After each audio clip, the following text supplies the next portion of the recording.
Sean todos bienvenidos nuevamente. Agradecemos su amable presencia y damos inicio con la segunda mesa de actividades de este día de las Jornadas de Cultura y Migración 2015. Cedo la palabra al doctor Tonatiuh Guillén López, presidente del Colegio de la Frontera Norte, quien moderará la mesa de Derechos Culturales y Migración. Gracias. Muchas gracias, muy buenas tardes a todas y todos ustedes. Tengo el enorme privilegio de coordinar los trabajos de esta mesa.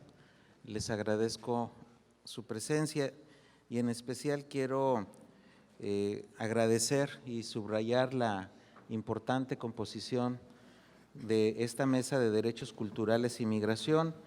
Le doy la más cordial bienvenida a nuestros integrantes de mesa, al doctor Sergio Alcocer, subsecretario para América del Norte de nuestra Secretaría de Relaciones Exteriores. Muchas gracias, subsecretario.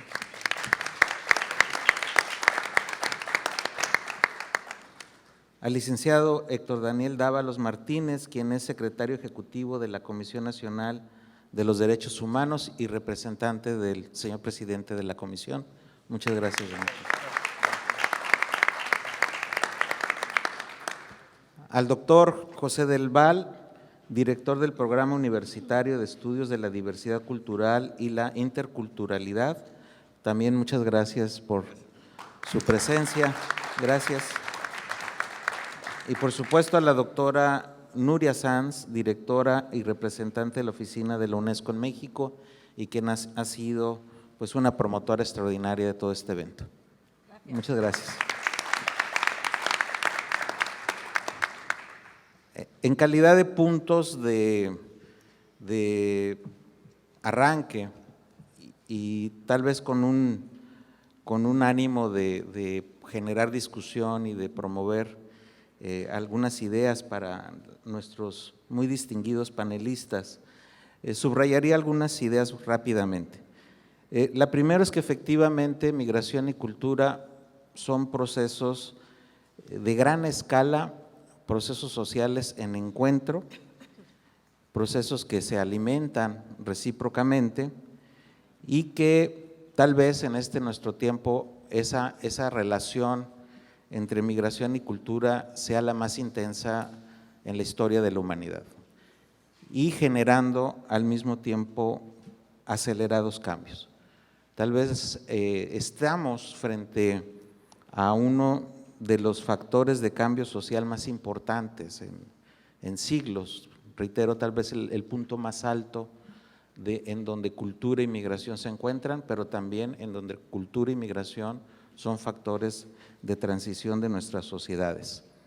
Esta es una dimensión y un encuentro de naturaleza estructural y voy a referirme a dos ejemplos. Está sucediendo en todo el mundo esta transición tan potente a través de migración y cultura y su fusión y su relación tan intensa. Pero para el caso de México, subrayo un dato. Primero, que la migración pues ha generado que 11.7 millones de mexicanos más o menos residan ahora en Estados Unidos, que algo así como 11.5 millones hijos de estos mexicanos, por derecho mexicanos,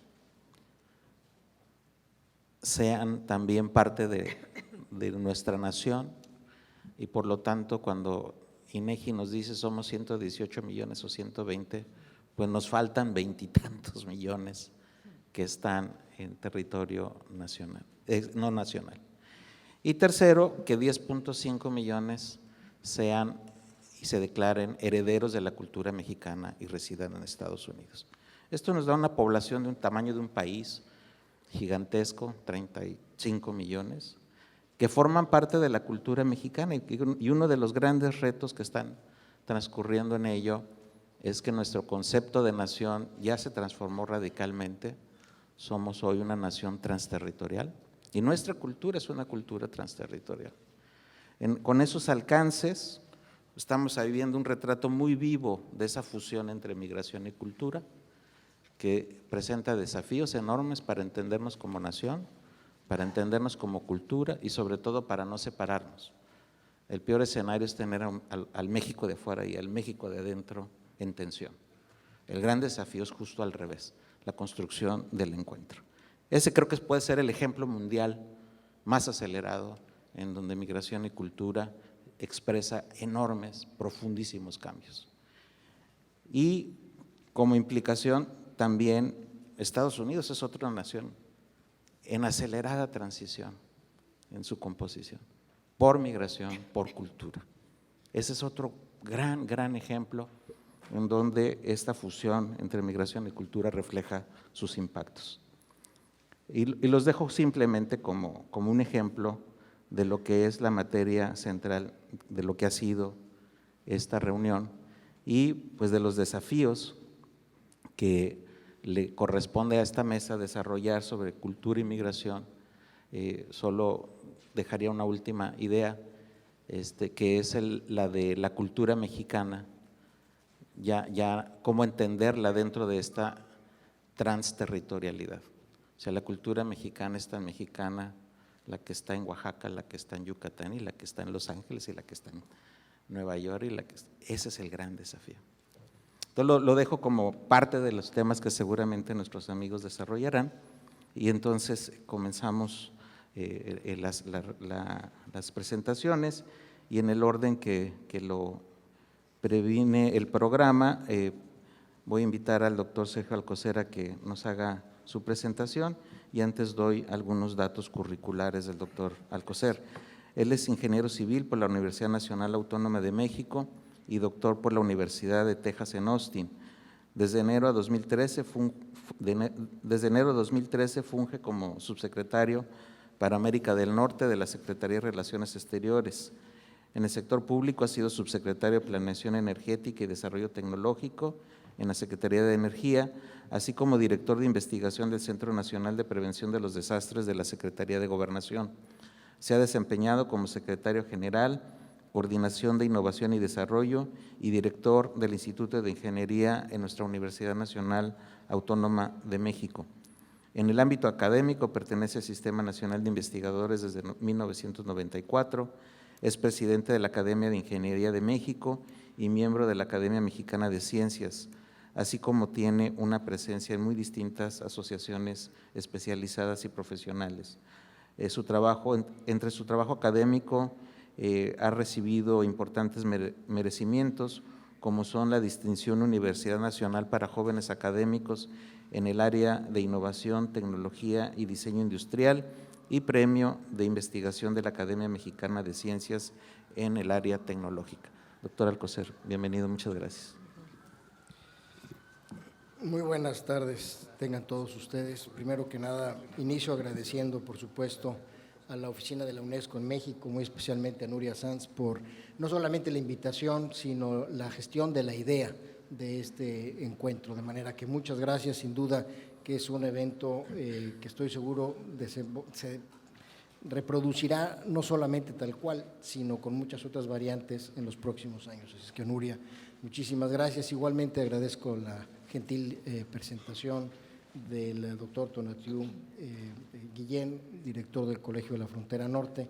Me da mucho gusto estar acompañado en este panel por José del Val, colega académico de muchos años, así como también del licenciado Héctor Dávalos de la Comisión Nacional de Derechos Humanos, y tener la oportunidad de saludar a personalidades en el público interesadas y preocupadas en el tema de la migración. Destaco a la diputada Amalia García, que ha sido desde la Cámara de Diputados una voz a favor de las comunidades migrantes mexicanas, especialmente en los Estados Unidos, a don Jorge Bustamante, referente en los estudios de México, Estados Unidos, muy especialmente de nuestros migrantes allá, José Luis Martínez y Pedro Ochoa del Conaculta y del Centro Cultural de Tijuana, que siempre nos reciben con los brazos abiertos cuando tenemos eventos por acá y como siempre es un placer saludarlos. Señalaba que este es un evento muy afortunado, dado que permite hacer una recapitulación de lo que en materia de cultura y migración realiza. En este caso voy a presentar el gobierno mexicano bajo la coordinación de la Secretaría de Relaciones Exteriores. Y migración y cultura son dos conceptos íntimamente relacionados, en donde cualquier proceso migratorio trae consigo de alguna manera algún proceso de aculturación o de desarrollo de la cultura, ya sea porque haya una aculturación propiamente, un biculturalismo o el propio rechazo de la cultura que ya consigo lleva una preconcepción de la visión de la otra persona. La cultura, como seguramente habrá sido señalado, no es estática, es un proceso dinámico. Y qué mejor que Tijuana haya sido seleccionado como sede de este evento, porque Tijuana representa una comunidad binacional muy dinámica, una comunidad que no únicamente recoge los valores culturales de México ni los valores culturales de los Estados Unidos, que son dos culturas muy potentes, sino que logra a través de, en una zona geográfica compartida, bicultural, desarrollar una identidad propia que no es ni de uno ni de otro, sino, como dije, es una identidad propia, un espacio que evoluciona y en el cual la cultura recibe fuertes dosis de innovación. La cultura, entonces, la podemos expresar como una interconexión o resultado de la interconexión de personas, creencias y comportamientos, y este no es un objeto que simplemente se herede, no es algo como se heredo mi pluma y se le heredo a alguien, dado que la cultura está en constante evolución, es un conjunto de conceptos que van evolucionando y que se van transmitiendo a las generaciones que las asimilan, las enriquecen y las modifican conforme pasa la vida y conforme pasa el tiempo.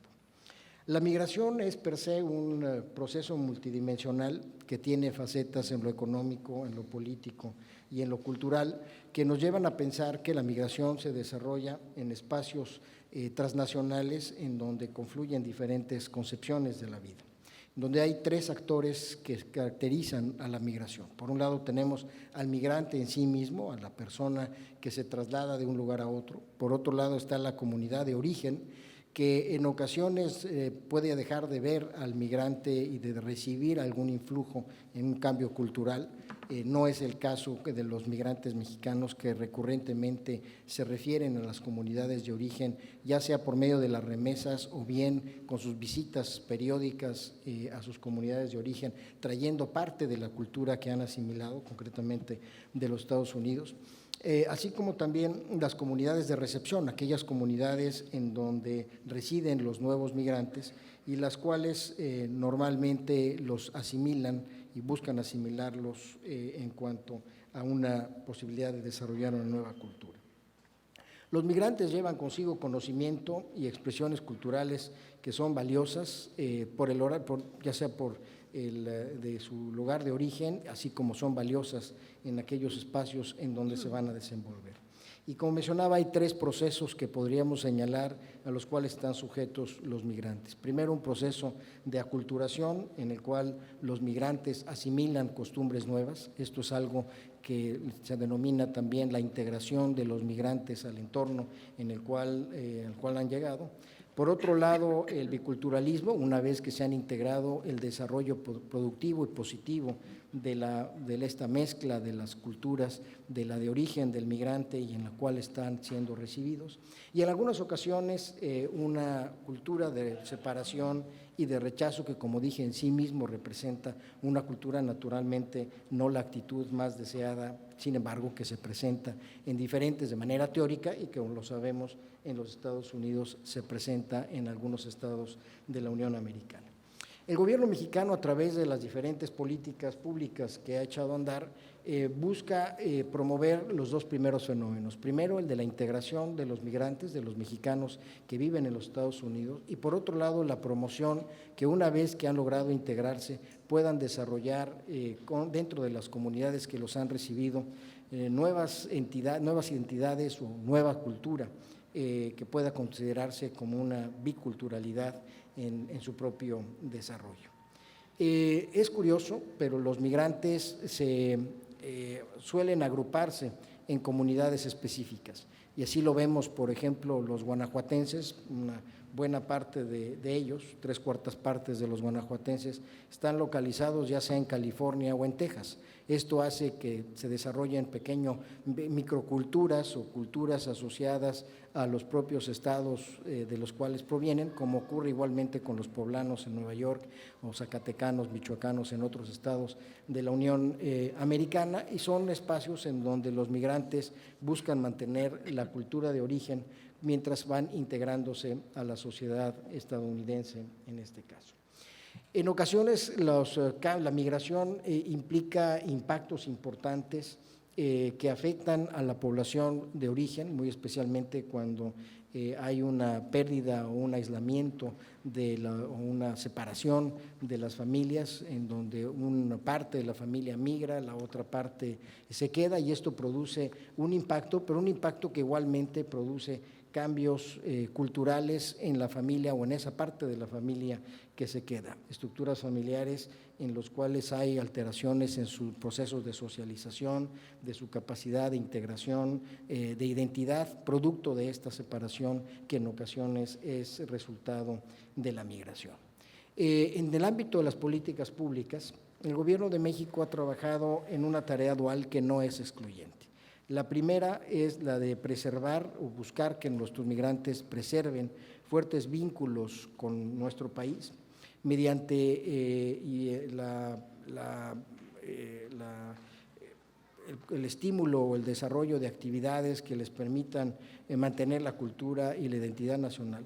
Pero por otro lado se ha mantenido una política de promover una mayor integración, buscando que cada vez estos migrantes estén más empoderados y sobre todo los migrantes logren o se les ayude a cerrar las brechas de los derechos que tienen los migrantes frente a los ciudadanos en los países o en las comunidades en las cuales residen. Es el caso de las brechas de acceso a la salud, de acceso a la educación, de acceso a una identificación, como puede ser una licencia de conducir o una identificación de la ciudad o del estado, que les permita a los migrantes, como digo, cerrar esas diferencias que existen entre los derechos del migrante y los derechos de un ciudadano. Finalmente, lo que buscamos con estos dos enfoques, que insisto, no son excluyentes y que se trabajan simultáneamente, pues es buscar que el migrante tenga una mejor calidad de vida. Sin embargo, claro que en la medida que nosotros podamos lograr una mayor y mejor integración del migrante en las sociedades que lo reciben, es que podemos tener o podemos esperar un mayor desarrollo cultural de los migrantes. Un aspecto que subyace en la política de México en el exterior es que es indistinta de la calidad migratoria del migrante mexicano en el exterior. Es decir, no hacemos distinción sobre si el mexicano se encuentra en el país de destino en condiciones documentadas o indocumentadas. La política exterior no hace esa diferencia y promueve que aquel que está en condiciones más vulnerables, que son los indocumentados, puedan gozar de los derechos que un documentado tendría, en este caso típicamente en los Estados Unidos. Bajo la lógica de que en la medida que tengan más derechos, mientras más derechos tengan nuestros migrantes, igualmente se podrán potenciar las aportaciones en la escena cultural. En ese sentido, no es de sorprender, por ejemplo, que en el programa de acción diferida del gobierno estadounidense, que todavía está en vigor, el que se echó a andar en el año 2012, el 64% de los jóvenes beneficiados en este programa expresan que han logrado desarrollar un sentido de mayor pertenencia hacia los Estados Unidos gracias a la participación de un programa que les permite integrarse más fácilmente a la sociedad, que les permite tener acceso a facilidades educativas, y esto los hace igualmente entonces tener un mayor sentido de pertenencia hacia los Estados Unidos. A través del Instituto de los Mexicanos en el Exterior es que la Secretaría de Relaciones Exteriores y en general el gobierno federal mexicano ha implantado estas dos políticas, estas dos vertientes. En la primera vertiente de preservación y de promoción de la cultura mexicana en los Estados Unidos, quisiera yo destacar algunos programas que se han implantado a lo largo de los años y que se mantienen debido a los buenos resultados que han dado. Primero es la donación o el programa de donación de libros de texto gratuitos, es un programa que ha permitido entre el año escolar 2014-2015 la entrega del orden de 5,800 colecciones a distintas comunidades mexicanas, y esto con el propósito de mantener sobre todo a los niños y a los jóvenes cercanos al fortalecimiento de su identidad cultural, cercanos a los procesos educativos de nuestro país. Otro programa se refiere al concurso de dibujo infantil, Este es mi México, que fue creado hace 18 años, en el año 97, y que en su versión 18ª lleva ahora como título Los derechos de los niños y las niñas, un tema especialmente relevante para la circunstancia actual que vivimos de los migrantes en general, en donde, dada la aprobación reciente de la ley sobre niños y niñas en nuestro país, los temas más recientes que hemos visto en cuanto al respeto y la importancia de respetar los derechos humanos en lo general, pero muy especialmente en los grupos vulnerables, pues es especialmente entonces interesante el ver que este programa ahora hace referencia al tema de los derechos de los niños y de las niñas. En este programa recurrentemente participan centenares, ahora tenemos del orden de 3,000 dibujos que nos han llegado de diferentes partes del mundo a través de nuestros consulados y nuestras embajadas. No lo limitamos a los consulados en los Estados Unidos, se abre a todas las embajadas, todas las representaciones mexicanas en el exterior. Por supuesto, la mayor parte de los dibujos que recibimos pues, provienen de los Estados Unidos, dado que la mayor parte de nuestros migrantes están en los Estados Unidos. Pero bueno, este concurso está dirigido a difundir la cultura mexicana entre las nuevas generaciones de jóvenes, tanto mexicanos como extranjeros. Desde su inicio ha permitido la participación de más de 100,000 niños alrededor del mundo que han participado con sus dibujos, muchos de ellos muy notables en términos de su expresión artística, pero más que la expresión artística en sí, lo que buscan es expresar la idea que un niño o una niña muy alejados de nuestro país tienen de conceptos de la cultura mexicana. Otro programa que busca acercar a las comunidades mexicanas con aquellos líderes que han favorecido el desarrollo de estas comunidades es el reconocimiento OTLI. Es un reconocimiento que entregan los consulados o las embajadas de México en el mundo a aquellos líderes mexicanos, en el caso de los Estados Unidos, mexicoamericanos, que han hecho trabajo positivo a favor de las comunidades mexicanas. A la fecha se han entregado poco más de 500 galardones, de los cuales poquito más de la tercera parte, el 35%, han estado dirigidos a aquellas personas que han contribuido a la educación y a la cultura, precisamente reconociendo a la expresión cultural como un valor importante que debemos de preservar y de promover dentro de las comunidades mexicanas. Otro programa más que ha impulsado el IME en estos últimos años se refiere a los festivales y semanas de México en los diferentes estados, países o ciudades, en donde lo que busca es presentar a las comunidades, tanto mexicanas como no mexicanas, las contribuciones sociales, económicas y culturales que nuestro país tiene, no únicamente las expresiones, llamemos tradicionales del arte mexicano, sino también buscando que los nuevos valores del arte y de la cultura mexicana se conozcan en estos lugares. Destaco dos esfuerzos recientes, el primero de ellos organizado por Conaculta y el Consulado de México en San Francisco, que se denominó el Festival Mex-IAM, en donde se tuvo la oportunidad a lo largo de más o menos una semana presentar expresiones artísticas, ballet, clásico, moderno, danza, digamos en general, cine, literatura, presentar a los exponentes más acabados y más jóvenes de estas expresiones. Fue un festival multidisciplinario en el cual tuvieron la oportunidad de conocerse estos grandes exponentes del arte mexicano.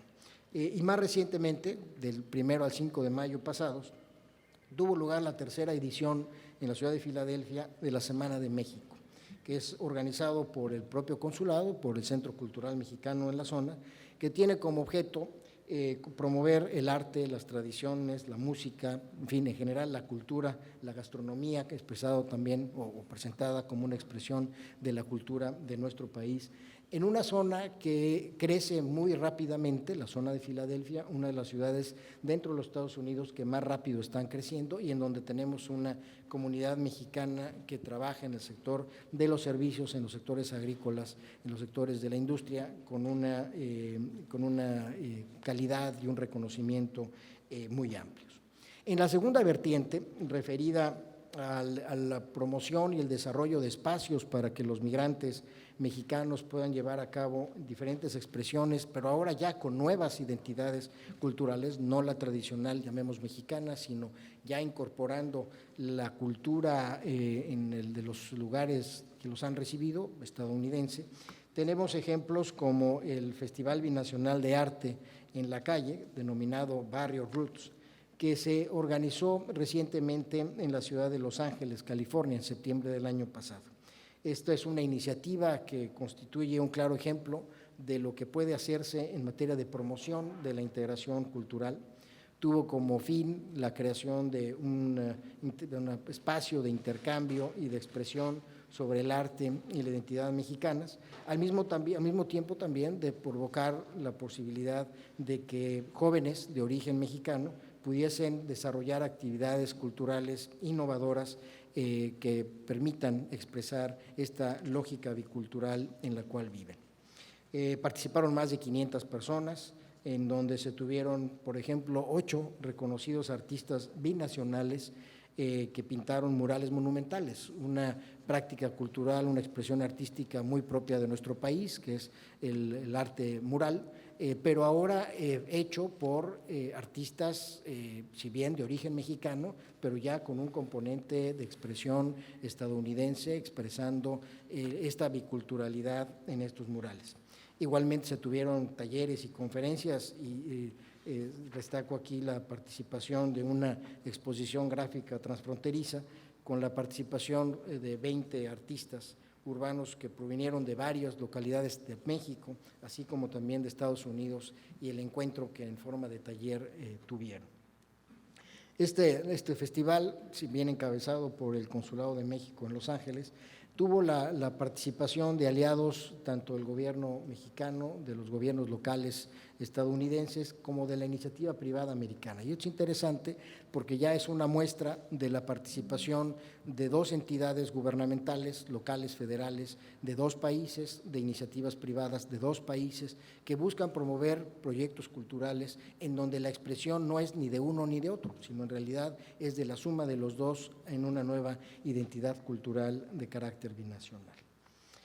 También en el ámbito de esta vertiente de promoción del desarrollo de expresiones de nuevas identidades culturales, está la promoción que se hace a través de los consulados de México en Estados Unidos de posibilidades de mayor acceso a la educación superior.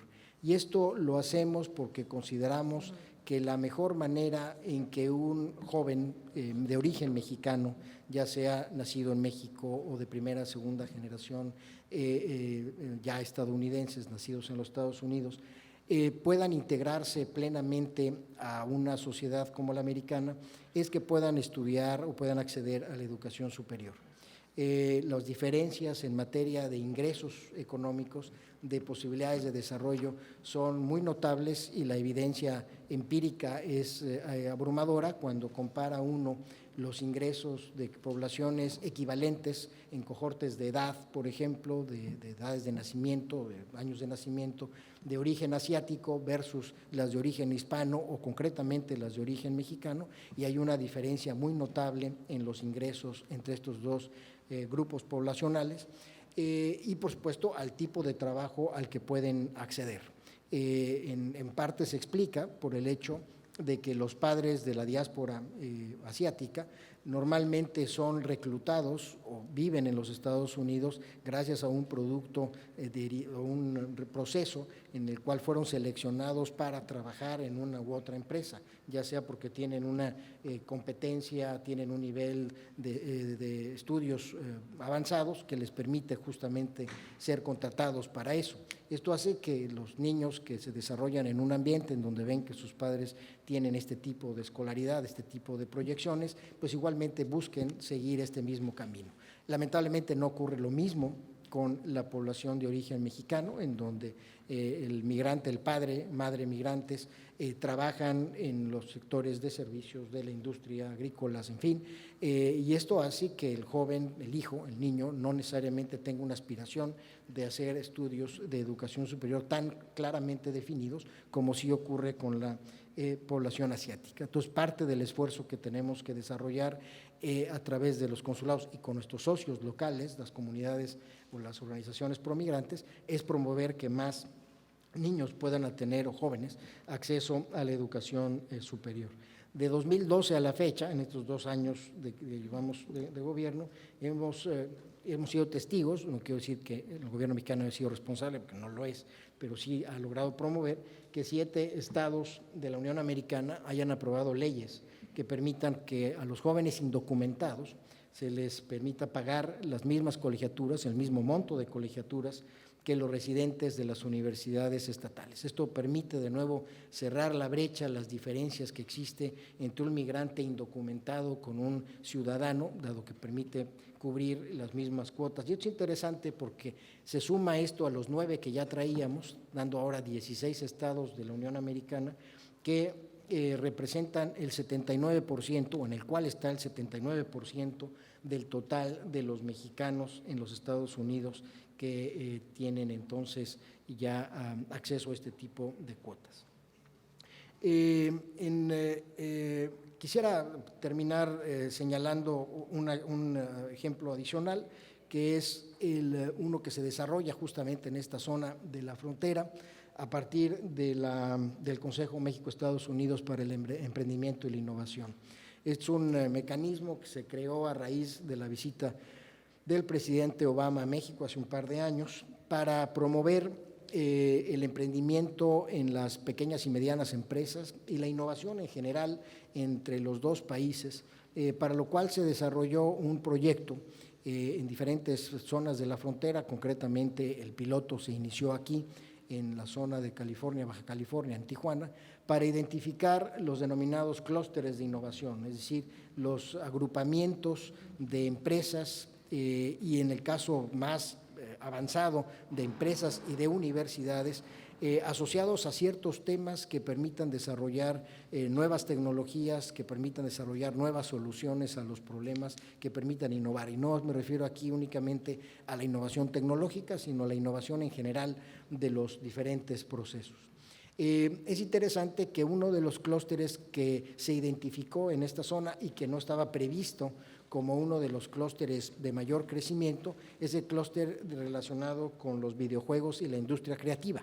Y de nuevo, pues la industria creativa es una expresión de una biculturalidad porque se desarrollan por jóvenes, muchos de ellos seguramente de origen mexicano o mexicanos, juegos, en general expresiones que eventualmente serán vendidos, que serán consumidos por sus colegas, sus contrapartes en los Estados Unidos. Entonces, de nuevo, desarrollándose de manera quizá un poco accidental, pero pues una biculturalidad en el sentido de la producción de material de videojuegos y de este tipo de aplicaciones para las computadoras de un país y que se venden en el otro país. En fin, yo simplemente cerraría señalando, primero, de nuevo, una vez más, el agradecimiento a la UNESCO y a la representación en general de Naciones Unidas en México y a Conaculta. La invitación para este evento me parece que, sin lugar a dudas, la preservación de la cultura y la garantía de los derechos culturales generadas por el fenómeno migratorio deben ser un objetivo de gobierno, así lo concebimos desde la Cancillería. Tenemos claro que solamente de esta manera los migrantes podrán participar de manera plena en las comunidades que los reciben, pero también podrán beneficiar a las comunidades de origen manteniendo la identidad de origen, pero al mismo tiempo también trayendo lo mejor de la cultura en la cual han estado viviendo o en la cual viven. Así nos estamos convencidos que la mejor manera de lograr que mejore la vida, la calidad de vida de los migrantes es que podamos promover que se preserve su cultura, así como también que se puedan integrar de manera exitosa a las nuevas culturas y que puedan asimilar las expresiones culturales y desarrollar nuevas expresiones en las zonas que lo reciben. Pues con esto agradezco de nuevo la participación.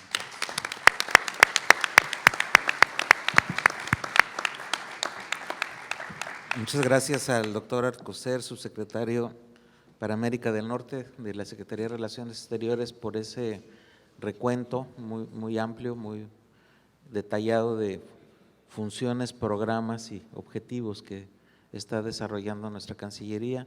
Enorme el desafío que tiene el paquete de la Secretaría con tantos mexicanos en Estados Unidos y pues la escala tan importante de articulaciones que está tejiendo la Secretaría con nuestra población allá. Entonces, muchas gracias y seguramente tendremos oportunidad de ampliar el planteamiento. Paso ahora a invitar al licenciado Héctor Daniel Dávalos Martínez, quien pues es actualmente secretario ejecutivo de la Comisión Nacional de Derechos Humanos. Él tiene una formación de licenciatura en Derecho por la Universidad Nacional Autónoma de México, ha tenido una carrera profesional muy extensa. Solo subrayo algunos elementos como su presencia y colaboración con la Suprema Corte de Justicia de la Nación como director general de la Casa de la Cultura Jurídica, en el Tribunal Electoral del Poder Judicial de la Federación, en donde laboró también como coordinador de relaciones con organismos electorales nacionales y extranjeros, y también como director general de vinculación internacional y jefe de la Unidad de Asuntos Internacionales. Ha tenido también la tarea de conducir las relaciones del tribunal con la Cancillería mexicana. Adicionalmente, fue consejero legal en el Consulado General de México en San Antonio, Texas, en la UNAM, en el Instituto de Investigaciones Jurídicas, se desempeñó como secretario académico y ha tenido pues otros cargos importantes administrativos en nuestra Universidad Nacional Autónoma de México. Le doy la bienvenida al licenciado Héctor Dávalos. Muchas gracias. Muchas gracias, señor presidente. Buenas tardes a todos y saludo con respeto y afecto a los miembros de esta mesa, al señor subsecretario Alcocer, al maestro Del Val, a la doctora Nuria Sanz y al presidente del Colegio de la Frontera Norte, a Tonatiuh Guillén. Primero que nada, una muy sincera y sentida disculpa por parte del presidente de la Comisión Nacional. Veo la cara de desencanto de muchos de ustedes al no ver aquí al presidente. Lamentablemente, bueno, pues si algo debe de caracterizar su gestión es la imposibilidad de prever sus acciones.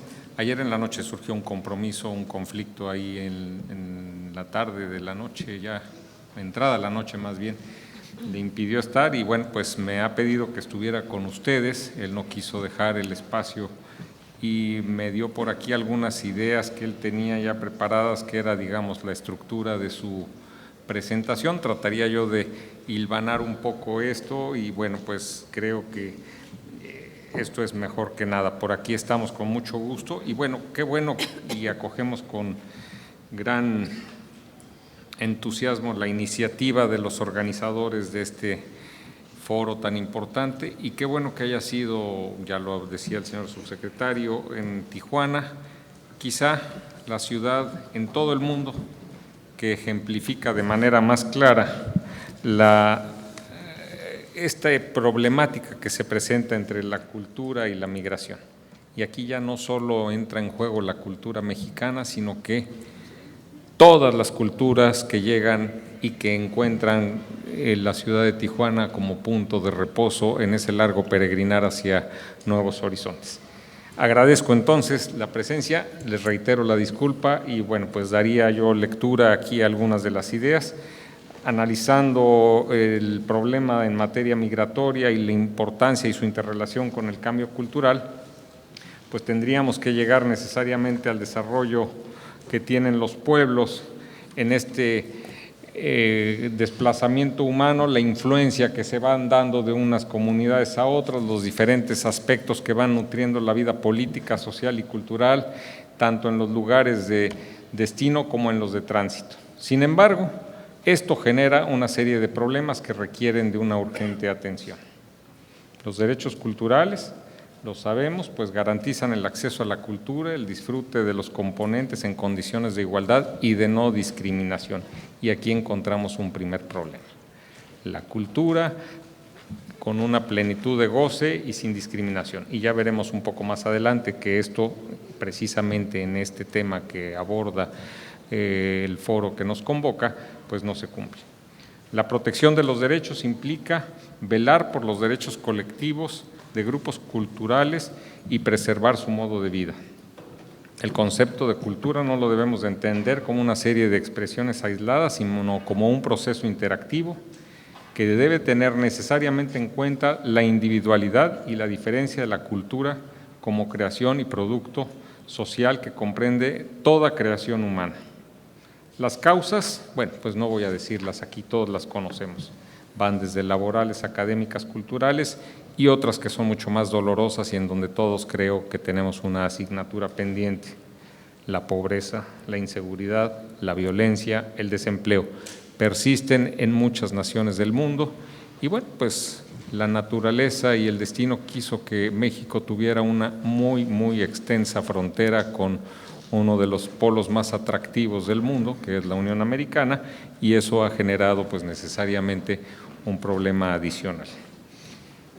Todos los países de América pues sufren, igual que México, de estas situaciones que provocan en mayor o menor medida, con más o menor intensidad, la migración y que motivan a los individuos a abandonar sus lugares de origen, no solo para mejorar la vida, sus condiciones de vida, sino en muchos casos en un intento desesperado por preservarla. Y esto es una cuestión que también debemos de tener en cuenta. Otro factor, la reunificación de las familias, y ya por aquí se mencionaba ese tema. Familias que se han visto separadas anteriormente por la emigración de algunos de sus integrantes y observamos con preocupación, ciertamente, que este fenómeno va aumentando y estas causas que obligan al rompimiento del núcleo familiar hacen que se deje de lado el interés superior del niño y de la niña. Y esto también conlleva otra problemática. El Estado mexicano, pues ya lo ha dicho el señor subsecretario, tiene una serie de políticas establecidas para enfrentar el reto de atender esta grave problemática. El combate a estas situaciones complejas necesariamente implica acciones coordinadas de todos los actores y lo más importante, el compromiso institucional de los tres sectores del gobierno y también la parte social. Esto es, cada uno de nosotros tenemos una parte también que cumplir, no todo está en manos del Estado. Lo sabemos y no vengo yo a decir aquí obviedades, debido a la ubicación geográfica, México es país de origen, de tránsito, de destino y de retorno de migrantes, con una problemática que ustedes conocen muy de cerca, la viven aquí minuto a minuto. El creciente número de mexicanos deportados de la Unión Americana representan un nuevo reto para el gobierno y para la sociedad en su conjunto. Y a esto se adiciona el hecho de que no necesariamente tienen que ser connacionales los que son deportados. Los dilemas culturales también emergen. Mexicanos por nacimiento constituyen la mayoría de estos deportados, pero muchos han pasado la mayor parte de su vida viviendo en la Unión Americana, produce cambios en su identidad y se incorporan a nuevos contextos dentro de los cuales son obligados a redefinir su inserción social previa. Aquí tenemos entonces el problema de la identidad, que constituye una construcción ideológica de la persona y que se asume en la sociedad. y que a lo largo del tiempo, en este nuevo proceso social de identificación al que se someten estas personas migrantes, los pueden llevar al desplazamiento y al reemplazo de sus identidades previas, pero la tendencia es reformularlas manteniendo la diferencia, y lo importante es constituir una sociedad multicultural. El tamaño de los flujos de migración, sobre todo, es un componente irregular, lo sabemos. Es muy difícil estimar su número, muchas veces debido a la clandestinidad que lo caracteriza. Y la migración irregular, que se presenta en muchos casos en México, hace necesaria una aproximación a este fenómeno que parta de la generación, y ya lo decía el subsecretario, de una verdadera política pública que visualice la complejidad de la migración. La responsabilidad no solo es del Estado mexicano, es también compartida y debe de ser compartida con países de la región. Pero sobre todo, y aquí hago un paréntesis, la Comisión Nacional está por lanzar en 2 semanas más un proyecto con todos los defensores del pueblo de las naciones centroamericanas. Los vamos a convocar 10, 11 y 12 en Tapachula. Ahí nos acompañará el doctor Bustamante, a quien saludo con respeto y que es toda una institución en el tema, porque precisamente es lo que pretendemos nosotros. No solo es la carga del Estado, sino también qué tienen que hacer las instituciones como la Comisión Nacional en este tema. Entonces, traeremos a los defensores, estaremos en Tapachula y vamos a seguir muy de cerca el proceso y hablaremos con todos los actores que están involucrados en el tema de la migración, porque a ellos también les corresponde contribuir en la solución. Y decía, debemos de realizar acciones que tengan como base a los derechos humanos y que se privilegie el principio pro persona y la seguridad humana. Han corrido ya 15 años del siglo XXI. La migración es hoy día una cuestión que no solamente tiene que ver con el tema del desarrollo, también tiene que ver con el tema de la seguridad. Pero la seguridad no entendida como una agresión o una vulneración a la soberanía de un Estado, sino a la seguridad en que todos podamos vivir y que cumplamos con lo que marcan los tratados y principios de derecho internacional.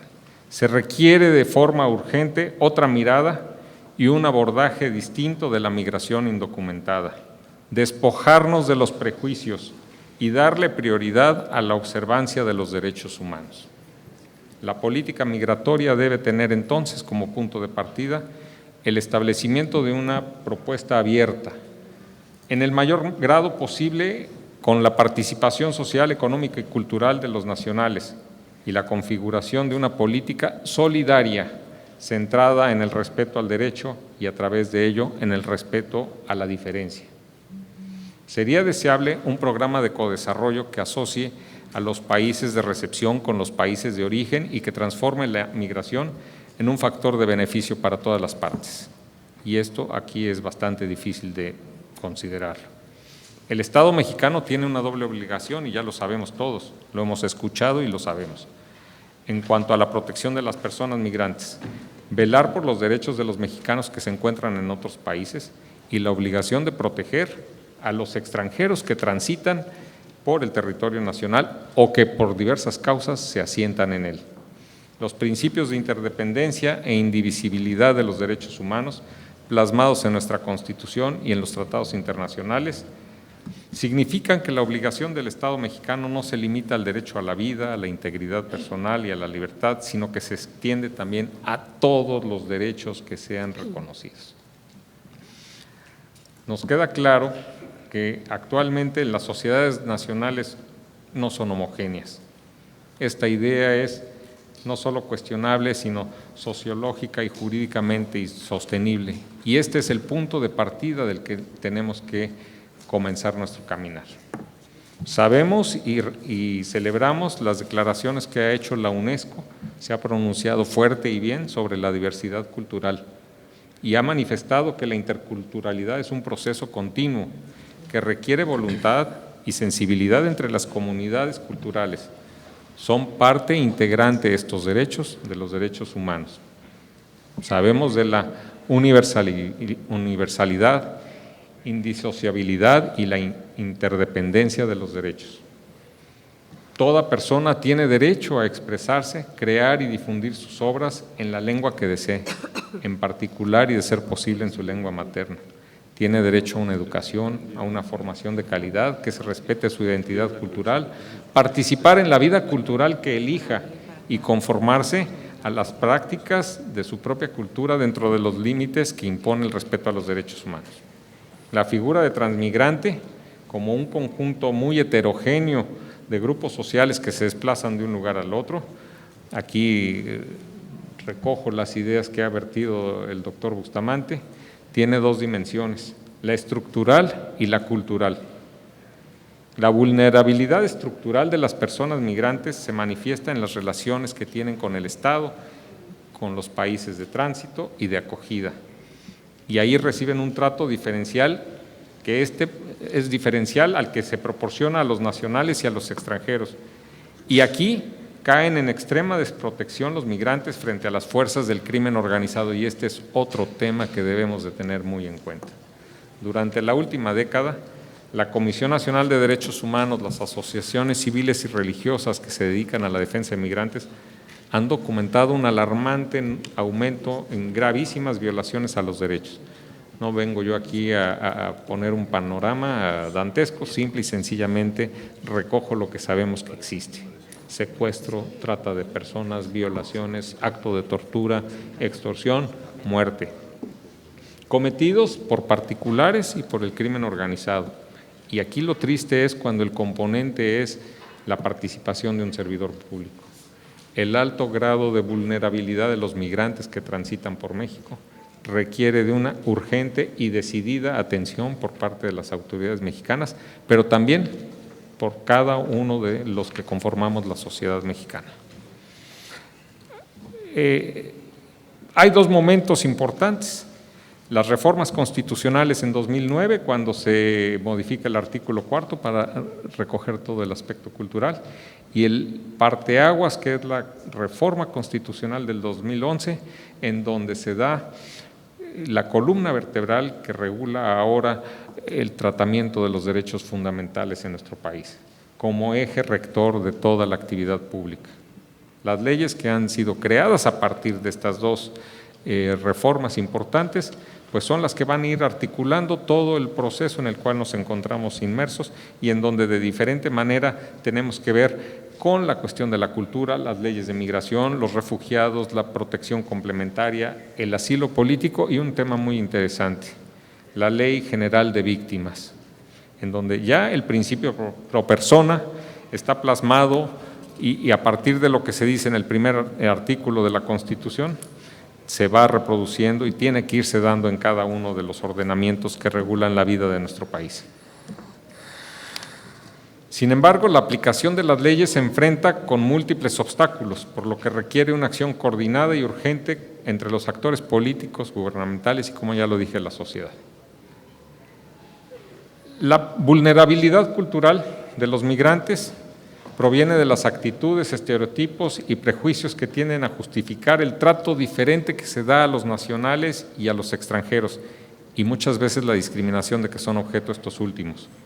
Son elementos culturales que tienen mucho que ver con la ignorancia, la xenofobia y el racismo, y se manifiestan en acciones y actitudes tanto de servidores públicos como de población.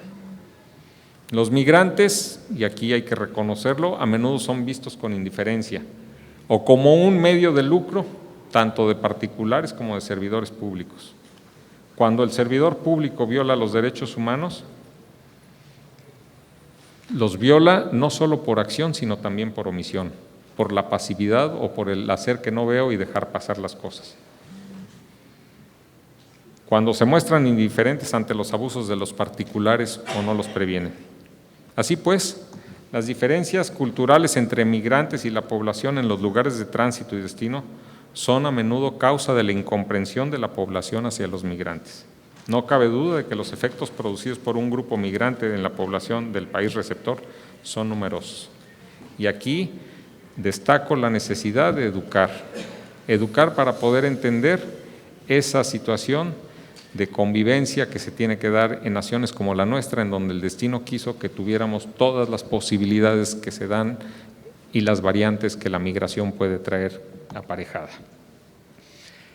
Los efectos negativos de un posible rechazo al otro, al diferente, pueden ser devastadores y se perpetúan por una cultura de la tolerancia. Afortunadamente, y debo decirlo, las semillas de esta cultura de tolerancia y respeto para la diversidad están brotando entre la sociedad mexicana. La indiferencia y la incomprensión hacia la situación de las personas migrantes no es la única reacción que se ha dado frente al fenómeno migratorio. Hay un impresionante número, y lo celebro, y ojalá cada día sean más, de individuos, grupos ciudadanos, asociaciones religiosas, educativas, que han surgido para socorrer a los migrantes en su difícil camino. Hay que acompañarlos, no es fácil salir de su casa. Si bien lo ideal sería que cada persona pudiera ganarse la vida en paz y con tranquilidad en su lugar de origen, sabemos que en el mundo actual la realidad es muy distinta. Así hay que entenderlo y así debemos asumirlo. Si queremos disminuir los flujos migratorios y los riesgos asociados con la migración indocumentada, hay que pensar en proyectos participativos e incluyentes de desarrollo comunitario en los lugares de origen, es decir, debemos actuar sobre las fuerzas que expulsan a los migrantes fuera de sus hogares. El volumen de los flujos no ha disminuido en respuesta ni a los crecientes niveles de delincuencia, ni a los operativos que se han puesto en marcha para detectar, detener y deportar a los migrantes en situación irregular. Más bien, estos factores producen un cambio en las rutas migratorias y hacen más largo, difícil y peligroso todavía el camino hacia los lugares a donde los migrantes creen que pueden tener una vida mejor. La protección de los mexicanos que han tenido que migrar hacia el norte, la protección a sus derechos más fundamentales, debe ser una preocupación primordial para el Estado mexicano, y ya hemos escuchado una serie de acciones que dan cuenta de esta preocupación. Sin embargo, las obligaciones de nuestras autoridades hacia las personas migrantes no se deben de limitar al exigir el respeto para los mexicanos en los países del norte, a brindarles asesoría y asistencia. También tenemos que exigir a las autoridades mexicanas que hagan lo suyo con los extranjeros que ingresan a nuestro territorio. México tiene la obligación de protección y trato digno para cualquier persona que transite por nuestro territorio o que resida en él.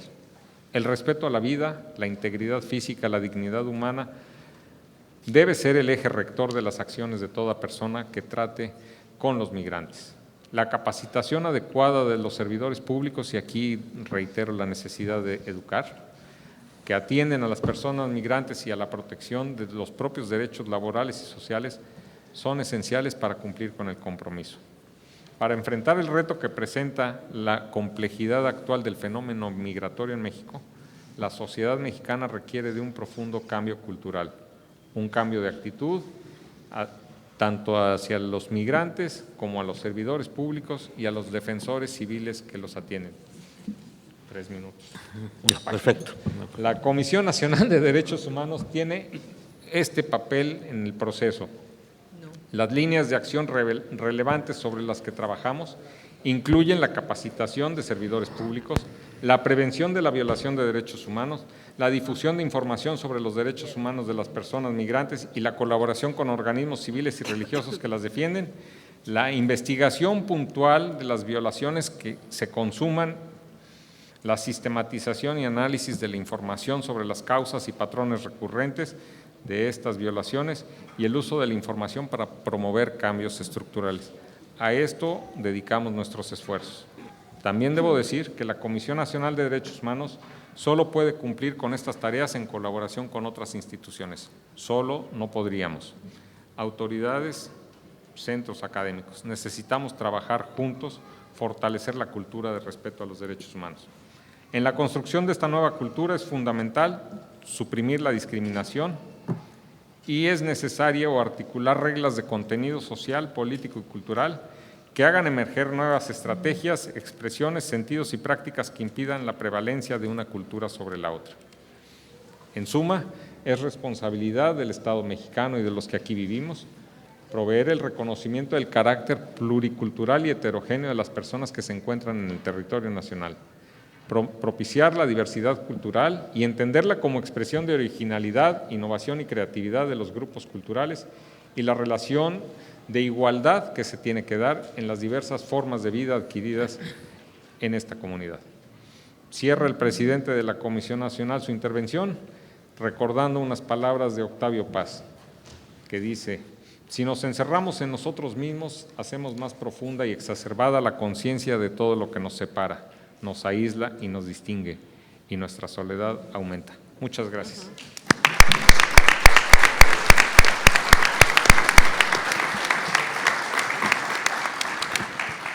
Muchas gracias al licenciado Héctor Dávalos por esa presentación tan valiosa, sobre todo porque asume la perspectiva de la defensa de los derechos humanos y culturales, los cuales desafortunadamente hay necesidad de esa defensa, si hay necesidad de esa defensa es porque son agredidos y todavía es un tema en el que no solo no hemos avanzado, sino estamos en situación crítica todavía de la preservación de esos conceptos de plenitud y de no discriminación del ejercicio de los derechos culturales y en especial de los migrantes. Muchas gracias, va a haber oportunidad seguramente de ampliar el debate. Voy a invitar ahora, siguiendo el orden del que está previsto, al doctor José del Val, para que nos haga su presentación. Él es coordinador del Programa Universitario México Nación Multicultural de la UNAM, es presidente de la organización civil Pesquisas y Proyectos Necesarios y desde 1980 pues ha sido un académico muy prolífico con actividades muy importantes en cursos, seminarios, cátedras, una movilidad nacional e internacional y actividades y publicaciones relacionados con el Estado, pueblos indios, etnia, clase-nación, la cuestión étnica nacional, seminarios sobre la cuestión indígena en América Latina, ha tenido diplomados y desarrollo de diplomados con el INA, la OEA, la Cátedra de los Maestros del Exilio Español, en la Facultad de Letras, en la Facultad de Filosofía y Letras de la UNAM, y desde 2002 a la fecha es titular de la Cátedra México Nación Multicultural que se ofrece en distintas facultades de la UNAM. El doctor José del Val, muchas gracias y tiene usted la palabra. Bien, muchas gracias. Primero que nada, un saludo y un agradecimiento formal y real a la invitación que hicieron Nuria Sanz, de la UNESCO, el doctor Alcocer, que está aquí con nosotros, y el maestro Tonatiuh, que es quien nos invita, efectivamente. Les confieso que me siento un poco como desfasado, o sea, porque yo vengo con dudas, lo que traigo son dudas, les voy a plantear dudas fundamentalmente, ¿no? O sea, no voy a pasar en esa línea y he visto el tema. O sea, ¿qué dudas me refiero yo? Me refiero a… Tengo la impresión de que nuestro sistema científico de las humanidades está en estos momentos como músicos del Titanic. Seguimos tocando como si nada pasa y el barco se está hundiendo. Hay algo ahí de tremendo. ¿Qué pasa, por ejemplo? Nuestra construcción de nuestra diversidad. O sea, modificamos la Constitución, fue un aporte tardío, evidentemente, e insuficiente todavía en ese sentido, ¿no? Porque construimos un discurso en donde hay mexicanos indios y mexicanos no indios. Entonces, la construcción de la lógica de la comprensión de los pueblos indígenas continúa siendo exactamente igual que la colonial, ahora con categorías más adecuadas. O sea, son los pueblos indios y los otros. Entonces, ahí no producimos más que un discurso en donde la construcción hegemónica se reproduce incesantemente. No hay pueblos indios en abstracto, no hay lengua india en abstracto. Hay una enorme diversidad de pueblos, hay una enorme diversidad de culturas. Si yo los homogenizo como pueblos indígenas, hago lo mismo que en la colonia. Dijo, todos los que están aquí, como esto es la India, son indios. Entonces, no desconstruimos los conceptos todavía para entender la diversidad cultural profundamente, que es lo que quiero decir. O sea, no estamos todavía con una comprensión profunda de la diversidad y de los retos que implica la diversidad, porque si ellos no son los indios en general, pues nosotros no somos los otros en general tampoco, ¿no? Y además los componentes migratorios de la cultura mexicana contemporánea, pues, españoles, ¿no?, norteamericanos. Estaba viendo las cifras de inmigrantes mayor que tenemos de inmigración de extranjera, son los norteamericanos, ¿no? Cerca de 600,000, ¿no? 1 millón de inmigrantes norteamericanos. O sea, es compleja. Coreanos, chinos, españoles, por supuesto, ¿no? Libaneses, judíos de diversas posiciones. Y en esa comprensión ahora es muy fácil decir, no, pues los indios y nosotros. Si rompemos el cristal donde los indios no son los indios, sino son tojolabales, riarrámuris, tzotziles, como se es vasco o catalán, en ese momento también se rompe el cristal para nosotros. Ese nivel de la comprensión de la pluriculturalidad de México no lo estamos abordando, no lo tenemos. La propia ley es el problema que tiene. Hacemos leyes, pero desde el convenio 169 de la OIT, yo lo planteé desde hace 20 años, cuando empezamos con el convenio, dije, hay que tener mucho cuidado, porque lo que estamos haciendo es reconstruyendo los conceptos coloniales. Es como si a los esclavos, para liberarse, exigieran que los reconocieran como pueblos esclavos, ¿no? Entonces, ¿qué hicimos? Los pueblos indígenas, para reconocer su especificidad, los reconocimos como pueblos indígenas. Entonces estamos reproduciendo la indianitud como sistema, ¿no?, que es un proceso de despojo permanente, porque ahí es donde quiero llegar efectivamente, ¿no? Porque el problema es que no puedes hablar de la cultura en México y de los procesos culturales si no hablas de la estructura económica que determina la desigualdad, ¿no? Y ahí es donde hablaba yo del Titanic de las ciencias sociales. Hoy entendemos la realidad y construimos la realidad en torno a categorías sustantivadas. O sea, por ejemplo, analizamos el problema de la desigualdad y lo fracturamos. Separamos los ricos. Bueno, no hay problema con los ricos, no, esos ya van bien. Separamos a los pobres y empezamos a planear para atender a los pobres, a esos pobres estarlos atendiendo reiteradamente con programas. Llevamos 30 años de programas, 30 años de programas con unos volúmenes enormes de recursos metidos. ¿Y qué es lo que resulta a largo plazo cuando vemos la estadística? Que los pobres se mantienen más pobres, etcétera. Y que cuando ya analiza uno los programas a fondo, los programas para el combate a la pobreza, lo que hacen es reproducir la pobreza pobre. Eso es lo que hacen, los apoyos que generan, ¿no? Entonces, vamos a atacar la pobreza de un grupo cuando le ponemos piso de cemento y una letrina fuera de su casa. Decimos, ya es menos pobre, la estadística lo dice, ¿no? Pasaron de ser pobres indigentes a pobres no indigentes, ese tipo de categorías. Entonces, mientras estemos trabajando en la pobreza y combatir a la pobreza, las ciencias sociales, yo diría, pues, cualquiera de nosotros como investigador, 30 años de estar siendo expertos en la pobretología, porque ahora nuestra escuela de economía son pobretólogos expertos, ¿no? Miden la pobreza con una precisión infinita, ¿no? Categorías, la fracturan, la separan, etcétera, etcétera. Pero ¿qué es esto? Una sustantivación arbitraria de las relaciones sociales. Que el problema de indios y no indios es lo mismo, es una sustantivación arbitraria. Se pasa con la pobreza, y perdón, ya sé que es un tema complicado, pero pasa lo mismo con género. O sea, reconocemos el género, separamos a la mujer del hombre y entonces decimos, ¿qué le falta a la mujer? Le damos todo lo que a la mujer le falta y resulta que no cambian las cosas, ¿no? Y el nivel de violencia se mantiene. Y el nivel ¿qué pasa? Pues que no podemos sustantivar la categoría mujer, porque hay mujeres, porque hay hombres. Y si hubiera hombres, no habría mujeres. Si no hubiera mujeres, no habría hombres. Esa relación social es la que tenemos que cambiar. Entonces, si cambiamos el género y no cambiamos la relación social, no estamos cambiando la realidad donde la sociedad se expresa y crece y se desenvuelve en ese sentido.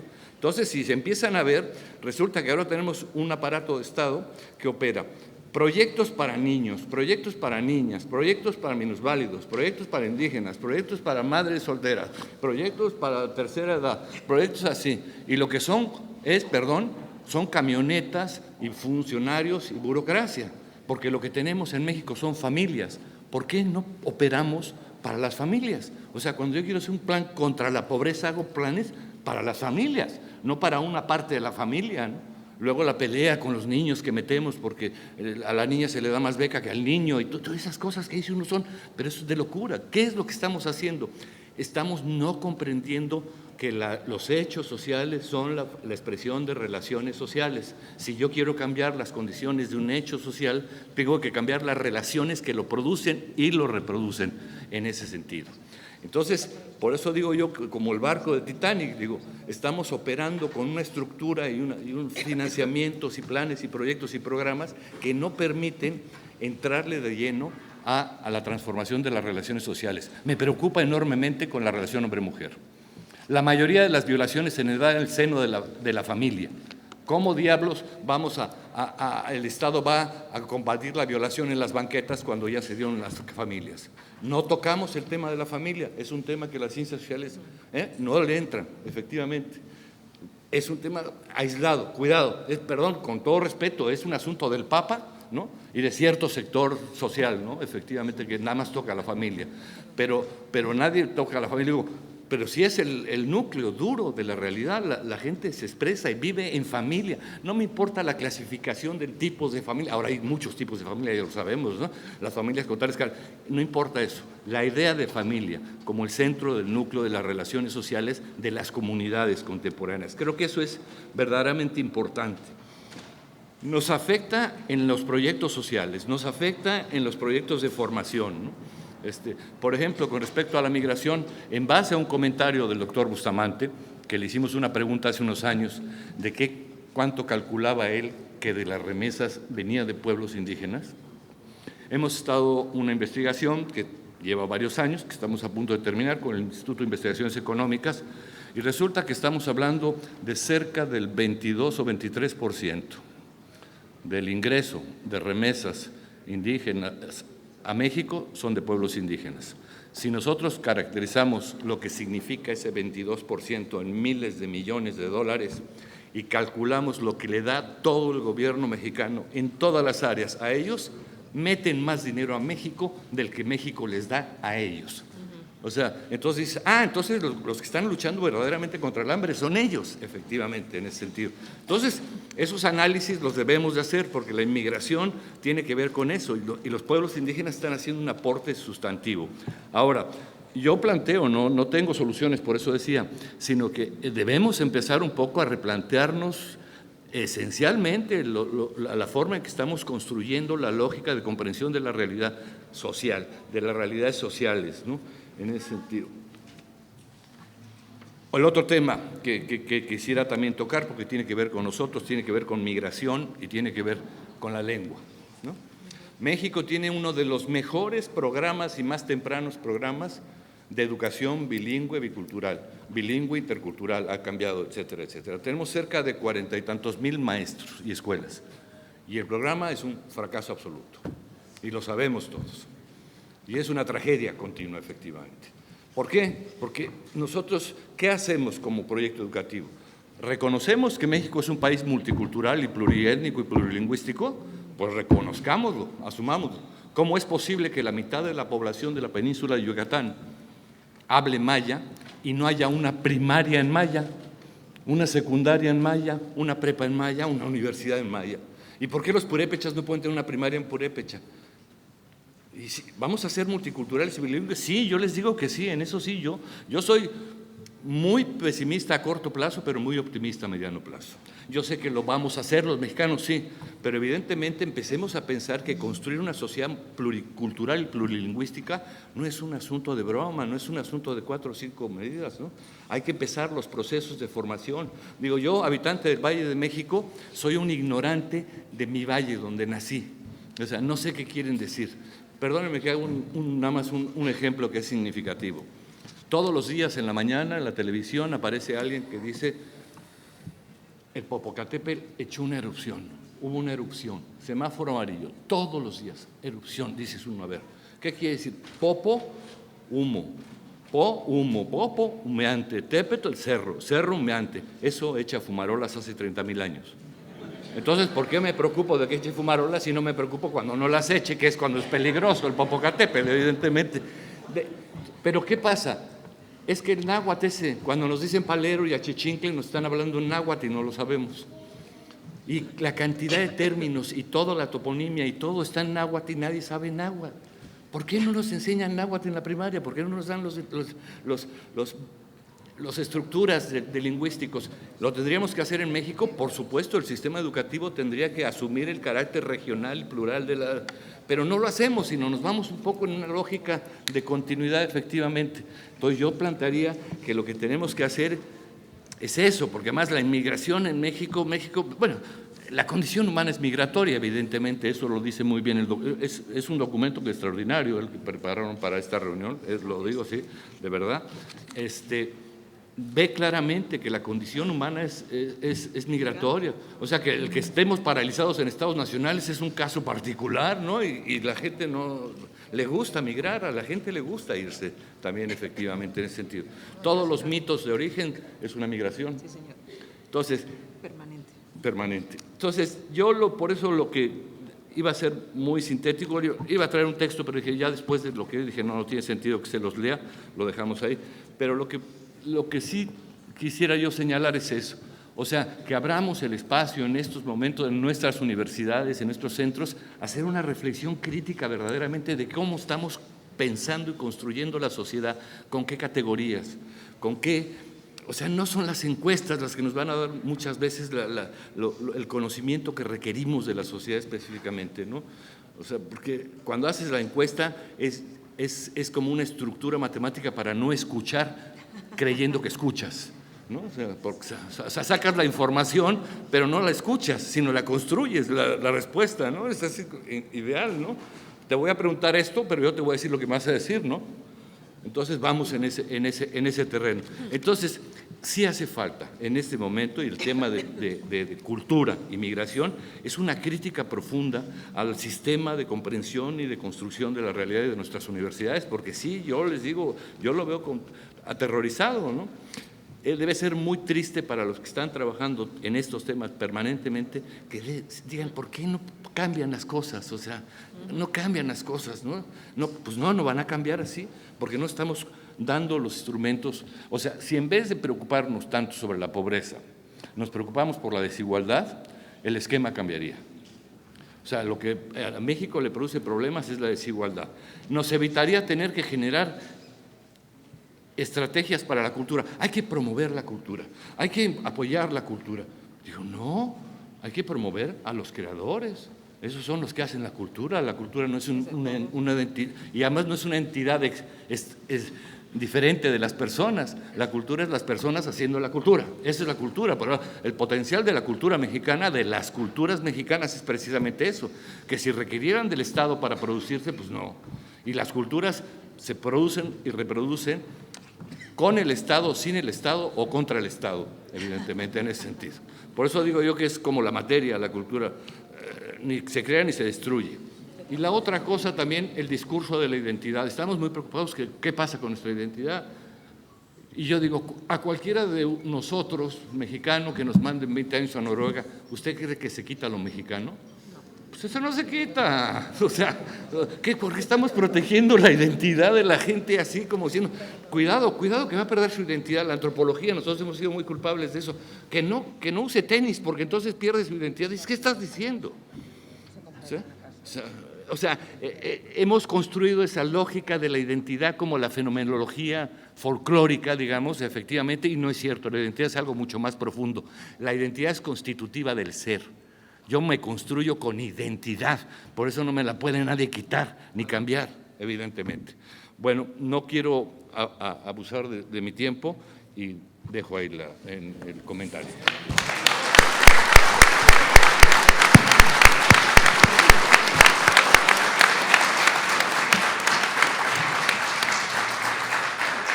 Muchas gracias al doctor Del Val por esta fantástica exposición de nuestras incongruencias nacionales, con optimismo,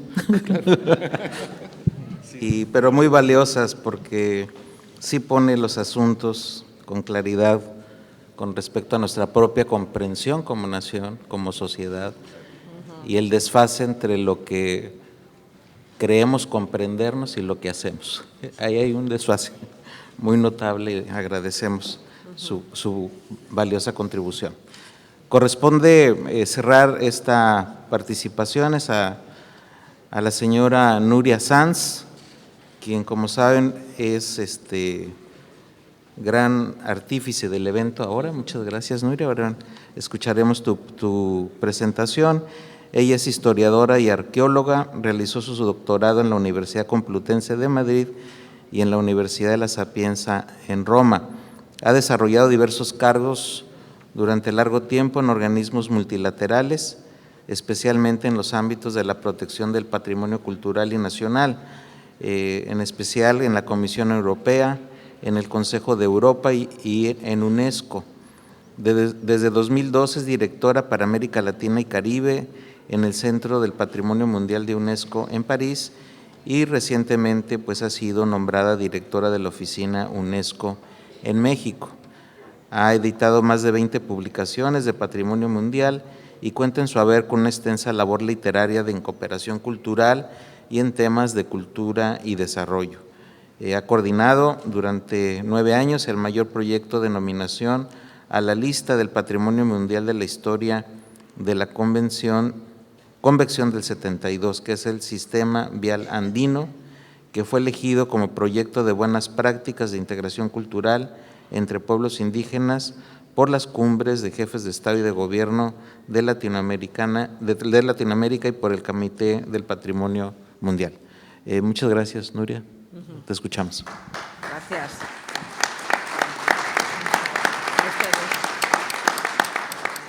Bueno, la agradecida soy yo. La verdad es que es difícil no encontrar otra manera de aproximarse al tema. Muchas gracias y de verdad enhorabuena por las ponencias, ¿no?, que vienen a completar todo ese crisol, ¿no?, de ideas y de aproximaciones. Yo, como he tenido la suerte de hablar ya ayer como en 2 o 3 ocasiones y poder tener esa cercanía con un tema que me es especialmente caro en distintas partituras, hoy y después de escucharles creo que he cambiado un poco la tónica de esa aproximación y quiero hablar muy bien de México y quiero hablar un poco menos bien del sistema multilateral en relación con los derechos culturales. Y les voy a contar por qué. Este año se cumplen los 70 años de una relación fructífera de 196 países con la organización que yo me honro en representar aquí, la UNESCO, la Organización Internacional para la Ciencia, la Educación y la Cultura, con todos esos añadidos fundamentales de después, que son la comunicación y la información. Cuando uno empieza a analizar los archivos, yo soy historiadora y entonces lo de los archivos es consustancial, independientemente de que uno empiece a ser funcionario de Naciones Unidas o de cualquier otro organismo multilateral. Yo siempre he sido un poco un ratón de archivo para entender dónde estaba. Y en esa fuente, en ese cesto de Pandora siempre importantísimos, que son los archivos administrativos de nuestras organizaciones, pues uno tiene la suerte de descubrir muchísimos documentos que forman parte de la cultura institucional y que sin esa forma de ver la cultura de dónde estamos, pues tampoco vamos a entender cómo vamos a mover los hilos para que las cosas mínimamente cambien, ¿no? Cuando llegué a México y pensaba que al año siguiente era ese gran momento, ¿no? Entonces, con el equipo de UNESCO y con el equipo de París y también en México, empezamos a hacer una labor bastante bonita, que es una labor de recopilación en los archivos de los primeros años. La suerte que tuvo la UNESCO desde el año 48 al año 52 es haber tenido un director general como el señor Torres Bodet. Y yo creo que hay tantísimas cosas que hay que subrayar extraordinariamente. Para los que tengan interés en los derechos culturales y para los que quieran saber cuál ha sido verdaderamente el papel de México en las relaciones multilaterales, lean el discurso del año 1945, cuando todo lo que somos ahora se estaba empezando a generar. Conferencia de San Francisco y después la Conferencia de Londres. La Conferencia de Londres invita a una delegación mexicana, la delegación mexicana cuenta en su cabeza con el señor Torres Bodet. Lean también el discurso, porque en el discurso de Torres Bodet es donde está el pedigrí de lo que es la UNESCO hoy. Y verdaderamente es absolutamente necesario subrayar lo que él dijo. Era la necesidad de crear una agencia especializada, la necesidad de pensar la cultura como lo que decíamos ayer. Nos levanta por la mañana, nos lleva a tomar todas nuestras decisiones y da un significado a lo que somos y a lo que no somos. Esta parte también es bien importante. Revisando en los archivos hemos encontrado toda una enorme documentación epistolar.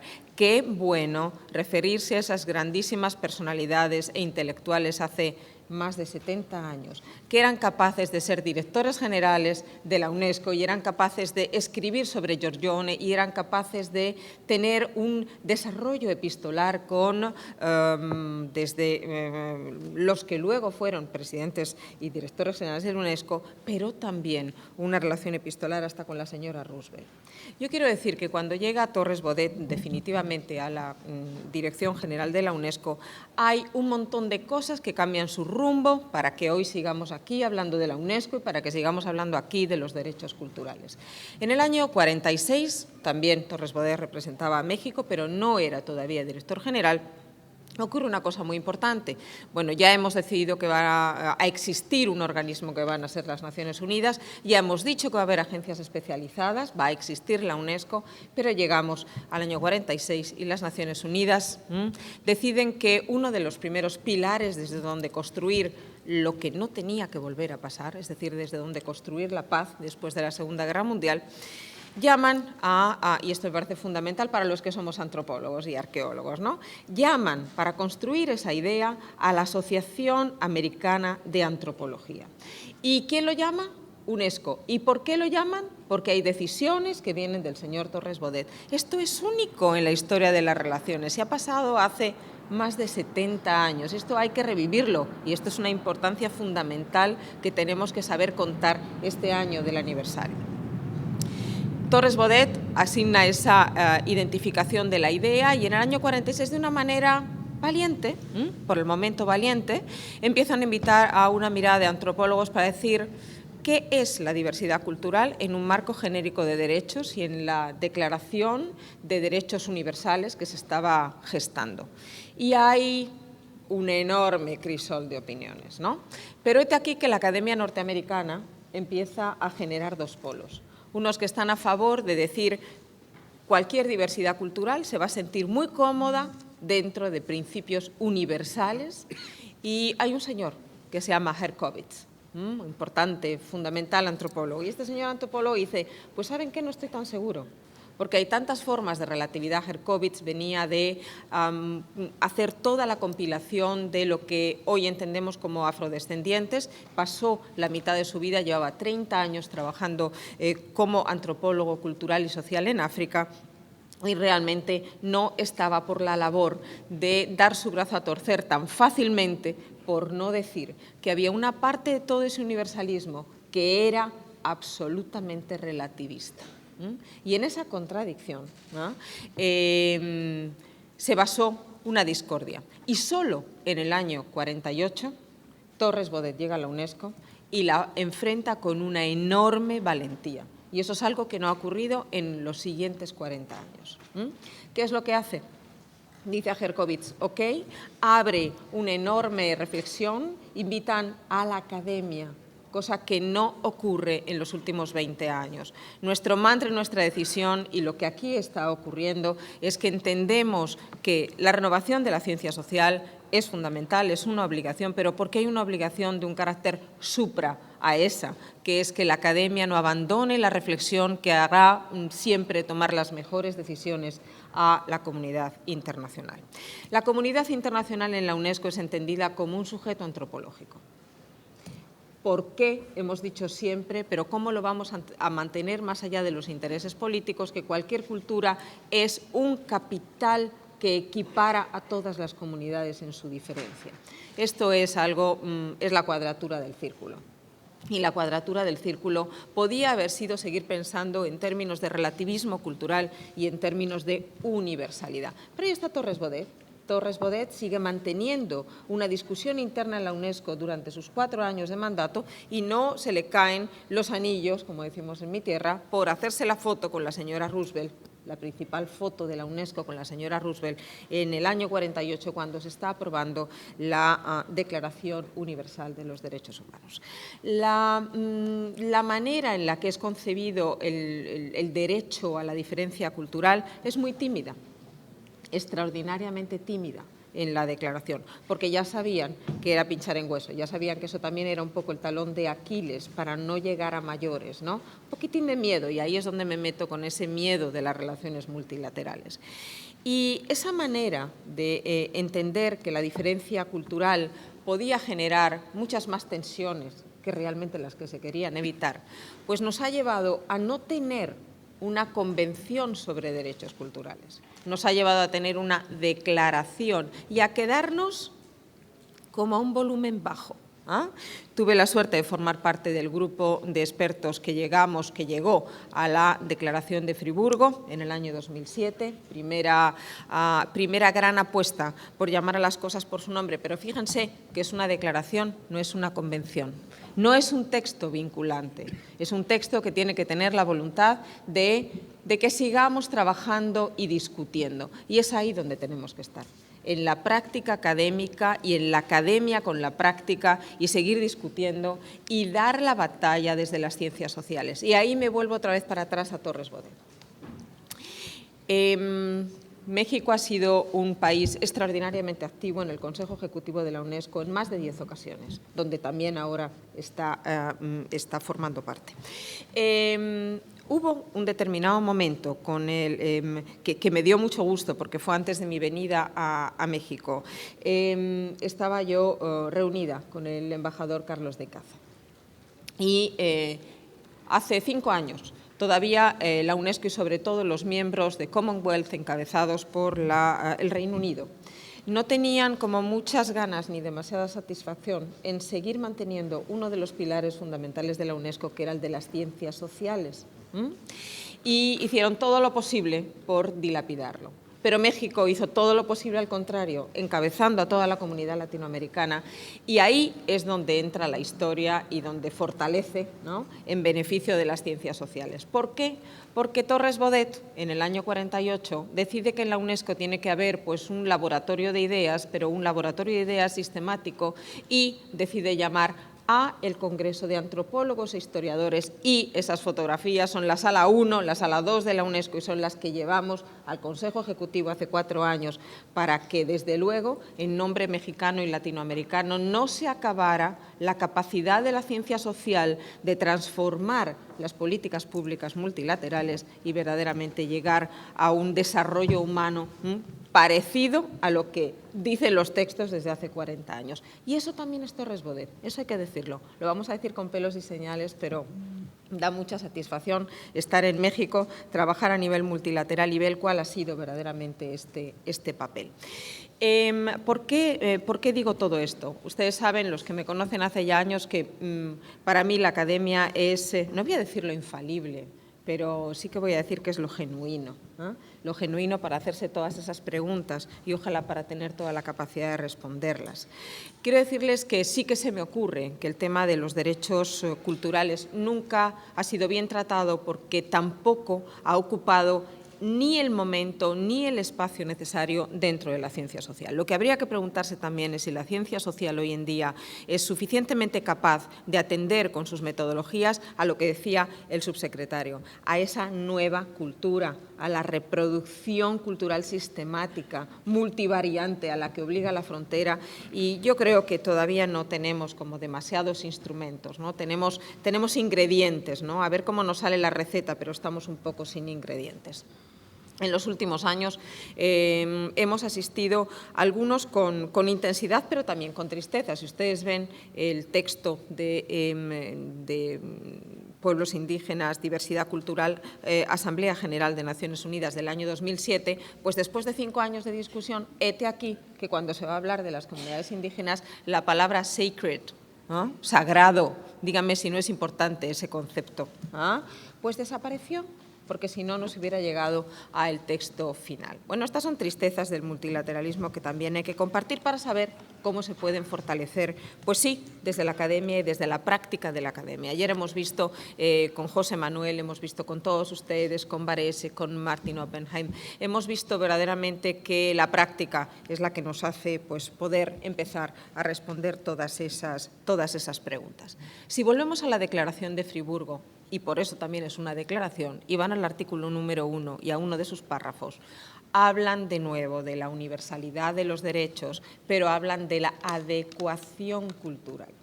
Y es por eso por lo que la declaración nunca va a poder ser convertida en una convención, ¿no? Esa adecuación cultural nos lleva siempre a pensar en casa cómo no transgredir los derechos fundamentales, pero cómo acercarse desde lo propio. Y para eso pienso que hay mucho que dilucidar. Hablabas de la parte de la educación. Bueno, cómo la Oficina de la UNESCO en México quiere, y ahora voy a empezar a hablar de actividades y propuestas, ¿cómo queremos enfrentarnos a eso que tú dices, ¿no? La primera reunión que tuve con Choefet me dijo, no, pienso que dentro del esquema de la reforma educativa me interesa mucho ver, tener una mirada más transversal, saber qué está pasando en otros sitios, un análisis comparativo, pero me interesa que ustedes incidan en el tema de la alfabetización. Muy bien, entonces nos fuimos de la mano de INEA para ver qué es lo que estaba pasando y nos fuimos de la mano de INALI con su extraordinaria labor, etcétera, etcétera, y nos dimos cuenta, y por eso está aquí nuestra compañera Laura y estaba ayer Neira, y nos dimos cuenta que no podemos, en términos también de derechos culturales, no podemos alfabetizar analfabetizando en su propia cultura. Alfabetizar no significa aprender el castellano, pero ¿cómo crear? ¿Cómo crear esa especie de etnografía colaborativa para la interfase?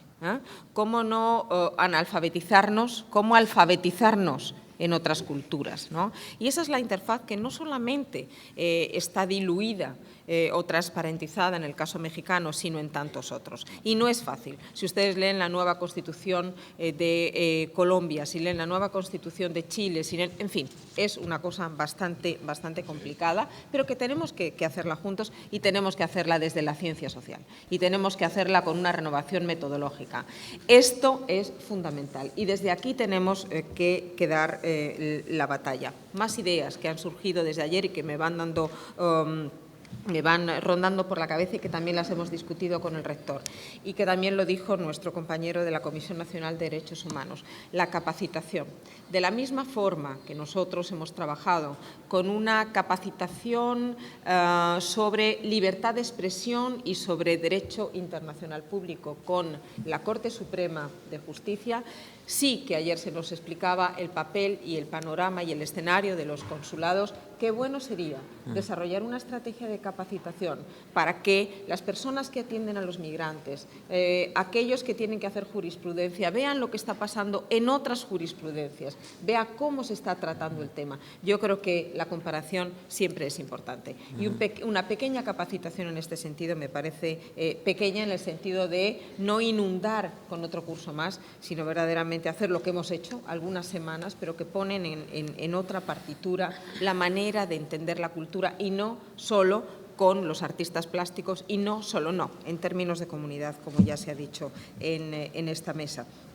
Me interesa comentarles también que ojalá que en los próximos meses tengamos la posibilidad de seguir trabajando con Amalia García, como ya lo hemos hecho desde el principio, porque tenemos una iniciativa muy bonita que se llama Arte en Tránsito, también enseñar Tijuana fuera de Tijuana y, evidentemente, hacer que el arte se convierta en una expresión de la creación de esa interfase, como también hemos visto aquí en varios momentos y, sobre todo, con varias actividades. Me interesa especialmente también desarrollar con el Colegio de la Frontera Norte, como hablamos ayer con el rector, esta idea de seguir sumando a la academia, que la CONACYT empiece también a desarrollar y a trabajar sobre los derechos culturales.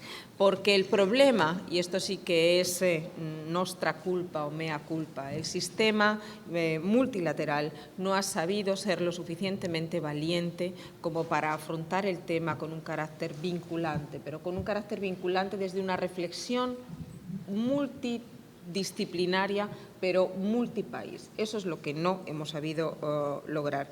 Y creo que ojalá que México, después de lo que les he contado como antecedentes historiográficos, esté dispuesto a seguir dando esta batalla, porque creo que hay mucho que contar y hacer desde aquí para poder exportarlo y contarlo a la comunidad internacional, sin que la comunidad internacional piense que la migración y la cultura en México es lo que dicen cada día los medios de comunicación masivos, periódicos, radio, y es lo que se cuenta fuera de estas fronteras, y desgraciadamente se concibe México dentro de esa mirada reduccionista. Qué bueno poder hacer esto en el SECUT, qué bueno poder hacer esto con el Colegio de la Frontera Norte, porque, como decíamos también ayer, hay muy pocos lugares donde la ciencia social haya hecho un pensamiento que permita pensar en la frontera y en sus consecuencias hoy, hace 15 años, cosa que no ha ocurrido ni en Gibraltar, ni en Lampedusa, ni en tantos otros lugares que también leemos en los periódicos. Así que gracias, enhorabuena, y seguirá siendo un placer trabajar con ustedes. Gracias.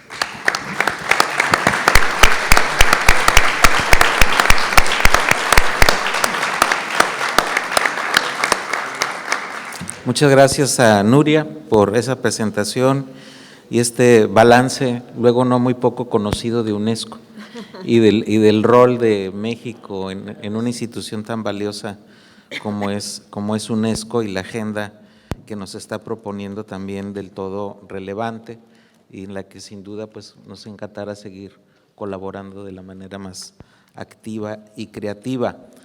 Hemos tenido la oportunidad de escuchar presentaciones excepcionales.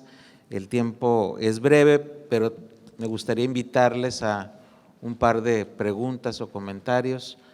Tomamos 2 o 3. Entonces, el doctor Bustamante y Gilberto en un momento. Me uno a la felicitación. El audio, por favor.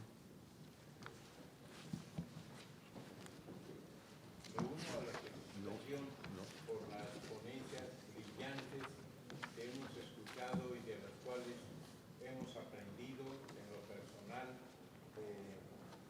Me parece algo que debe señalarse, el potencial conceptual y ilustrativo que han tenido las 4 ponencias. Yo quisiera aprovechar la presencia del señor subsecretario de Relaciones Exteriores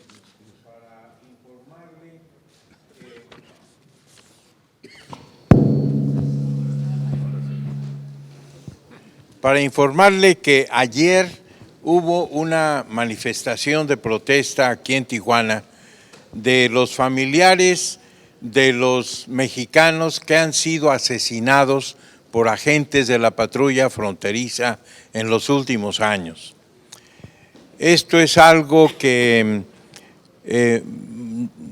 pues no será fácil que sea proyectado en toda su dimensión, pero quiero expresarle a usted de que hay una conciencia creciente de la impunidad de cada uno de estos asesinatos, a cual más de graves, que incluyeron inclusive uno de ellos con balas expansivas, que estas balas expansivas ilustran cómo hubo una gente que tuvo la dedicación asesina para usar balas expansivas que no se usan comúnmente y que están prohibidas por el derecho internacional para todos los ejércitos del mundo. Bueno, uno de estos indocumentados cuyos familiares se presentaron ayer para protestar por la impunidad de estos asesinatos, me hace pensar en que desde luego hay una frustración general por la incapacidad de nuestro gobierno de hacer algo. Ciertamente no es fácil, pero creo que hay algunas posibilidades y me gustaría mencionar algunas aprovechando su presencia, porque los fronterizos extrañamos mucho la participación de nuestra Cancillería en asuntos fronterizos. Y con esa visión quisiera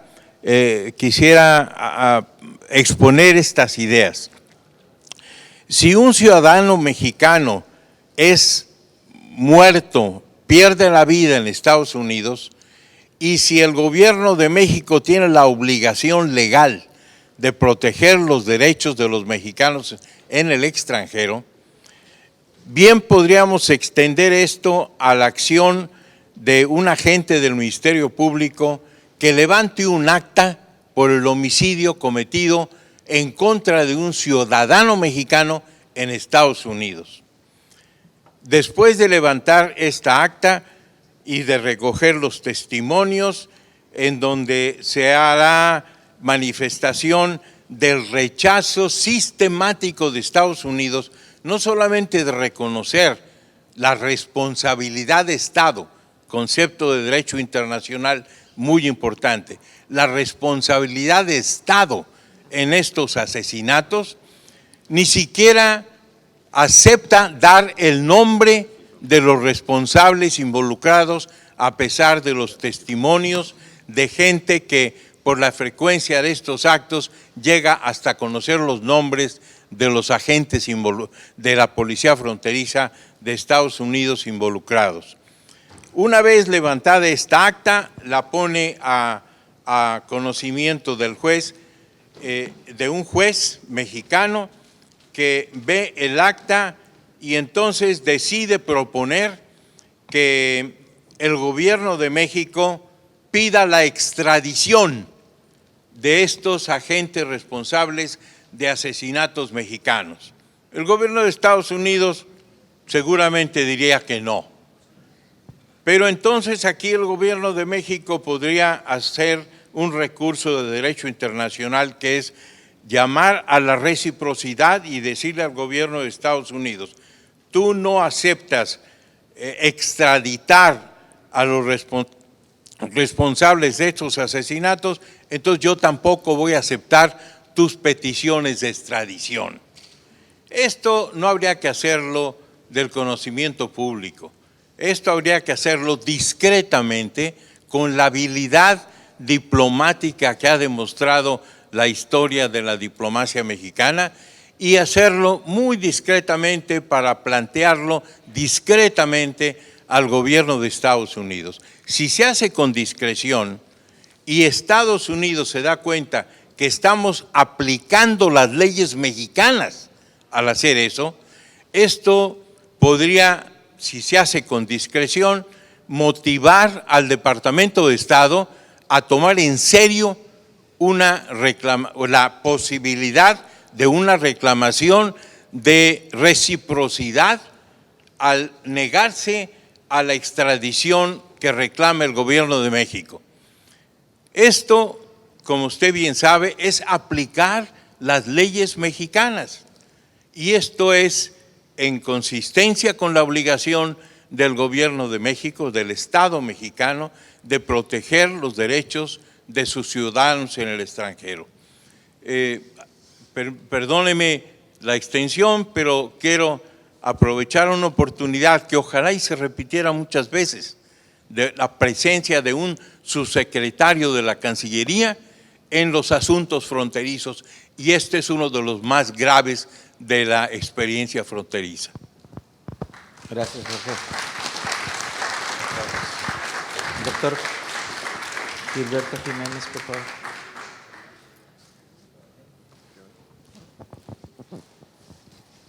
Es para el doctor Luis González. Desde la época en que yo trabajaba en la coordinación de humanidades con el doctor Carpizo, me preocupaba o veía las difíciles relaciones entre cultura y derecho. Por una parte, el derecho tiende a ser universal, la cultura por definición es particular y diferenciada, ¿no?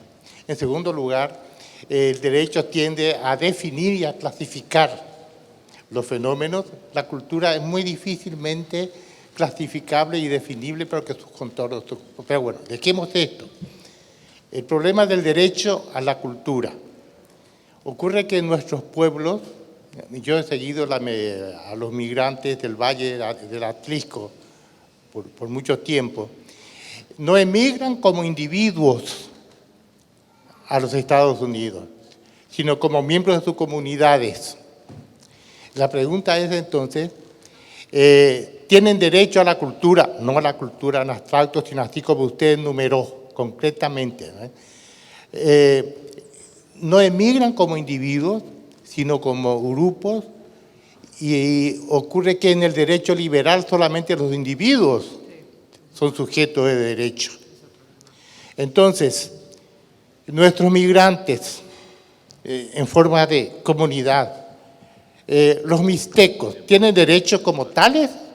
¿O hay que recurrir a la ficción de Quimlica, quien dice que solamente los individuos mixtecos pueden tener derecho en cuanto pertenece a una comunidad, etcétera? Usted conoce bien esta ficción. Para salvar del derecho liberal, pues ocurre que las comunidades y los grupos, como grupos, no tienen derechos, no solamente los individuos, y entonces hay que buscar la manera de cómo los individuos, en cuanto pertenecen a determinadas etnias, pueden tener derechos y exigir que eso se reconozca por parte de los gobiernos. Muchas gracias. Vamos a abrirle espacio a la mesa para hacer algún comentario a las preguntas, si no tienen inconveniente. Doctor Alcocer. Agradecería el comentario del doctor Bustamante. Yo rechazaría la insinuación en el sentido de que la Cancillería está ausente de estos casos. La Cancillería ha acompañado todos y cada uno de estos casos. Tenemos, lamentablemente no tengo conmigo la estadística, pero con todo gusto la puedo enviar, de aquellos casos que no han proseguido legalmente porque las víctimas han decidido, los familiares de las víctimas han decidido no proceder, porque han prescrito los términos en tiempo para proceder. Y aquellos que se continuó el litigio, la Cancillería mexicana y el Estado mexicano aplica toda la capacidad que tiene a su alcance en el ámbito del derecho internacional. La propuesta que usted me hace, con todo gusto la voy a revisar, no soy abogado, y la transmitiré con los abogados de la Cancillería para que, si es procedente, lo podamos hacer. Pero sí quisiera ser muy enfático en el hecho de que a nivel personal e institucional hemos hecho lo que está al alcance. Me he reunido con mis contrapartes del Departamento de Justicia, cosa inédita en la relación de la Cancillería, y quisiera señalarle que no es un tema de presencia física. He venido a Tijuana varias ocasiones y he tenido la oportunidad de conversar con ustedes y lo seguiré haciendo, pero no es un tema de presencia física, es un tema de insistencia de la Cancillería por la importancia de la frontera. Hemos avanzado en proyectos en la frontera que no teníamos avances en ocasiones previas, insistiendo no solamente en el ámbito de la seguridad, como usted lo señala, el ámbito de la seguridad de las comunidades, que por supuesto es fundamental para cualquier otro desarrollo, sino también en los temas de prosperidad y calidad de vida, propuestas que ha hecho el gobierno mexicano y que estamos trabajando con los Estados Unidos. Hemos disminuido de manera muy sensible las violaciones de derechos humanos en materia de repatriación, hemos disminuido la violencia fronteriza, estamos trabajando en esquemas de prevención a lo largo de la frontera, y esto justamente dirigido a que esta asimetría que en ocasiones existe y que en el caso de la violencia es claramente establecida por el hecho de que hay un militar o un policía armado con un entrenamiento contra un migrante, ya no se dé. Hay que reconocer que en los Estados Unidos actualmente están viviendo un fenómeno inédito de recrudecimiento del uso de la fuerza, no únicamente en la frontera, sino al interior de las comunidades. Lo hemos visto en Baltimore, lo hemos vivido con 3 migrantes mexicanos que han sido muertos por 3 policías diferentes, cuerpos policíacos diferentes, incluso en poblaciones donde uno supondría que había una cultura del migrante mucho más establecida como es California, pero hemos visto que se ha recrudecido esto y es un tema que hay una enorme preocupación por el lado americano. Nosotros hemos insistido en que la mejor manera de resolver estos problemas es haciendo transparentes las investigaciones, que sean objetivas, que se basen en evidencia clara y contundente, objetiva de estos casos. Insisto, seguiremos haciéndolo y seguiremos señalando. Y el planteamiento que usted me hace lo voy a referir a los abogados para ver la viabilidad de que esto suceda. Muchas gracias al doctor Alcocer. Tal vez, licenciado Dávalos, quisieras hacer algún comentario. Sí, muchas gracias. Con relación a la pregunta que nos formula o el comentario que hace, bueno, pues naturalmente el hecho de pertenecer a una u otra comunidad o minoría que pudiera estar en una situación de vulnerabilidad al encontrarse en migración, pues sí, ciertamente, no hay duda, tienen derechos, tanto en lo individual como en lo colectivo. Entonces, bueno, pues lo que se tiene que hacer es exactamente estar muy pendientes de cuál es ese grado de vulnerabilidad, porque como usted puede comprender, varía de una a otra comunidad. Hay muchos que ingresan a la Unión Americana sin siquiera hablar castellano o español, como decimos. Entonces, imagínese, eso representa una dosis adicional de vulnerabilidad. Si sabiendo el idioma del país en el que, el idioma que más se habla en tu comunidad o en tu país, y no es el caso, pues imagínese el desconocimiento del idioma de otra nación a la que se dirigen o se destinan. Entonces sí, ciertamente, tanto en lo individual como en lo colectivo les asisten derechos y hay que protegerlos. Muchas gracias. Nuria, por favor. Pues sí, es que todos los que nos hemos dedicado también a la cultura y al derecho, pues hemos visto eso como una dificultad, porque los derechos están como para todos y cada uno, y principalmente cada uno, y lo comunitario pues no ha tenido la misma suerte. Ni en el derecho internacional público ni en el derecho público nacional, ya lo sabemos. Quizá una de las discusiones más difíciles, ¿no?, es cada vez que empieza a plantearse la necesidad de llegar a un texto de una determinada convención de la UNESCO, el capítulo más difícil es ponerse de acuerdo en qué es comunidad. Si es para discutir la lengua, ¿qué es comunidad lingüística? Y al final se queda casi tratado como aquellos que, casi por negación, ¿no?, aquellos que se consideren que forman parte del mismo grupo. Eso es una debilidad. Eso es una debilidad. Sin embargo, lo que no ha sido suficientemente explícito en términos de comunidad en las convenciones internacionales han tenido que solventarse por medio de los mecanismos de implementación de las convenciones. Desde el convenio 169, le cuento, por ejemplo, que en la Convención del 72, la consulta libre e informada de los pueblos indígenas es un requisito fundamental y entonces es ahí donde entra el concepto de comunidad y ver cómo está representado cada uno de los individuos en su acepción de qué es lo que queremos defender juntos. Y entonces es donde se respeta el derecho consuetudinario y entonces es donde se identifica quién es la autoridad que va, ¿no?, a tomar la responsabilidad de esa respuesta libre e informada, ¿no? Si ustedes repasan, ahí hay textos muy interesantes, yo creo que pues sí que forman parte de esa capacitación también, ¿no? Hay textos muy importantes en las convenciones de la UNESCO, sobre todo en la Convención del 72. Piensen en los Masái, en Old Dubai, es una fantástica prueba de jurisprudencia dentro del tema. El propio caso de Tasmania también lo fue y un caso fantástico en la historia de la Convención, que voy a contarlo en 2 palabras. East Rennell. Las Islas Salomón, como Estado, decidió incluir East Rennell, que son una serie de atolones fantásticos, donde están pues, la mejor biodiversidad de Oceanía. Entonces, el gobierno de East Rennell decidió que Islas Salomón, que East Rennell tenía que entrar en la lista del Patrimonio Mundial y directamente se escribió una carta a Boutros Ghali diciendo: el Estado de Israel quiere Salomón, quieren que entremos en la lista del Patrimonio Mundial, pero nosotros no. Somos una comunidad. Esto fue el año 1992. 1992 es el momento en el que la Convención de Patrimonio Mundial tiene que empezar a escuchar a todas esas voces. Y es más, nunca va a poder llegar a ser nada patrimonio mundial que no refleje la consulta a la comunidad. Si leemos el texto de la Convención, ahí no se expresa absolutamente nada en términos de comunidad, pero la aprobación, el reconocimiento y la finalización de una candidatura en Derecho Internacional Público parte por la voz de todos en uno, sujeto expresado como comunidad, ¿no? Entonces, bueno, sí que es verdad que las convenciones se van maclando, ¿no? Y la 169 sí que es un enorme también pedestal para que el resto se sostenga con la credibilidad que necesita hoy en día el multilateralismo, gracias a defender pues también derechos comunitarios culturales como el que planteas, ¿no? Gracias, Nuria. Desafortunadamente tenemos que cerrar la mesa. Quiero, antes de terminar, agradecer muy especialmente a nuestros invitados su presencia, sus exposiciones, la apertura con la que se hicieron los planteamientos. Reiterar que para el COLEF ha sido un privilegio estar en esta jornadas.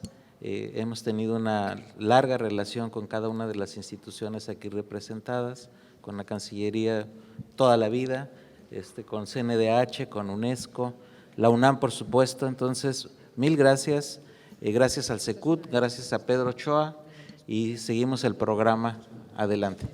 Buenas tardes.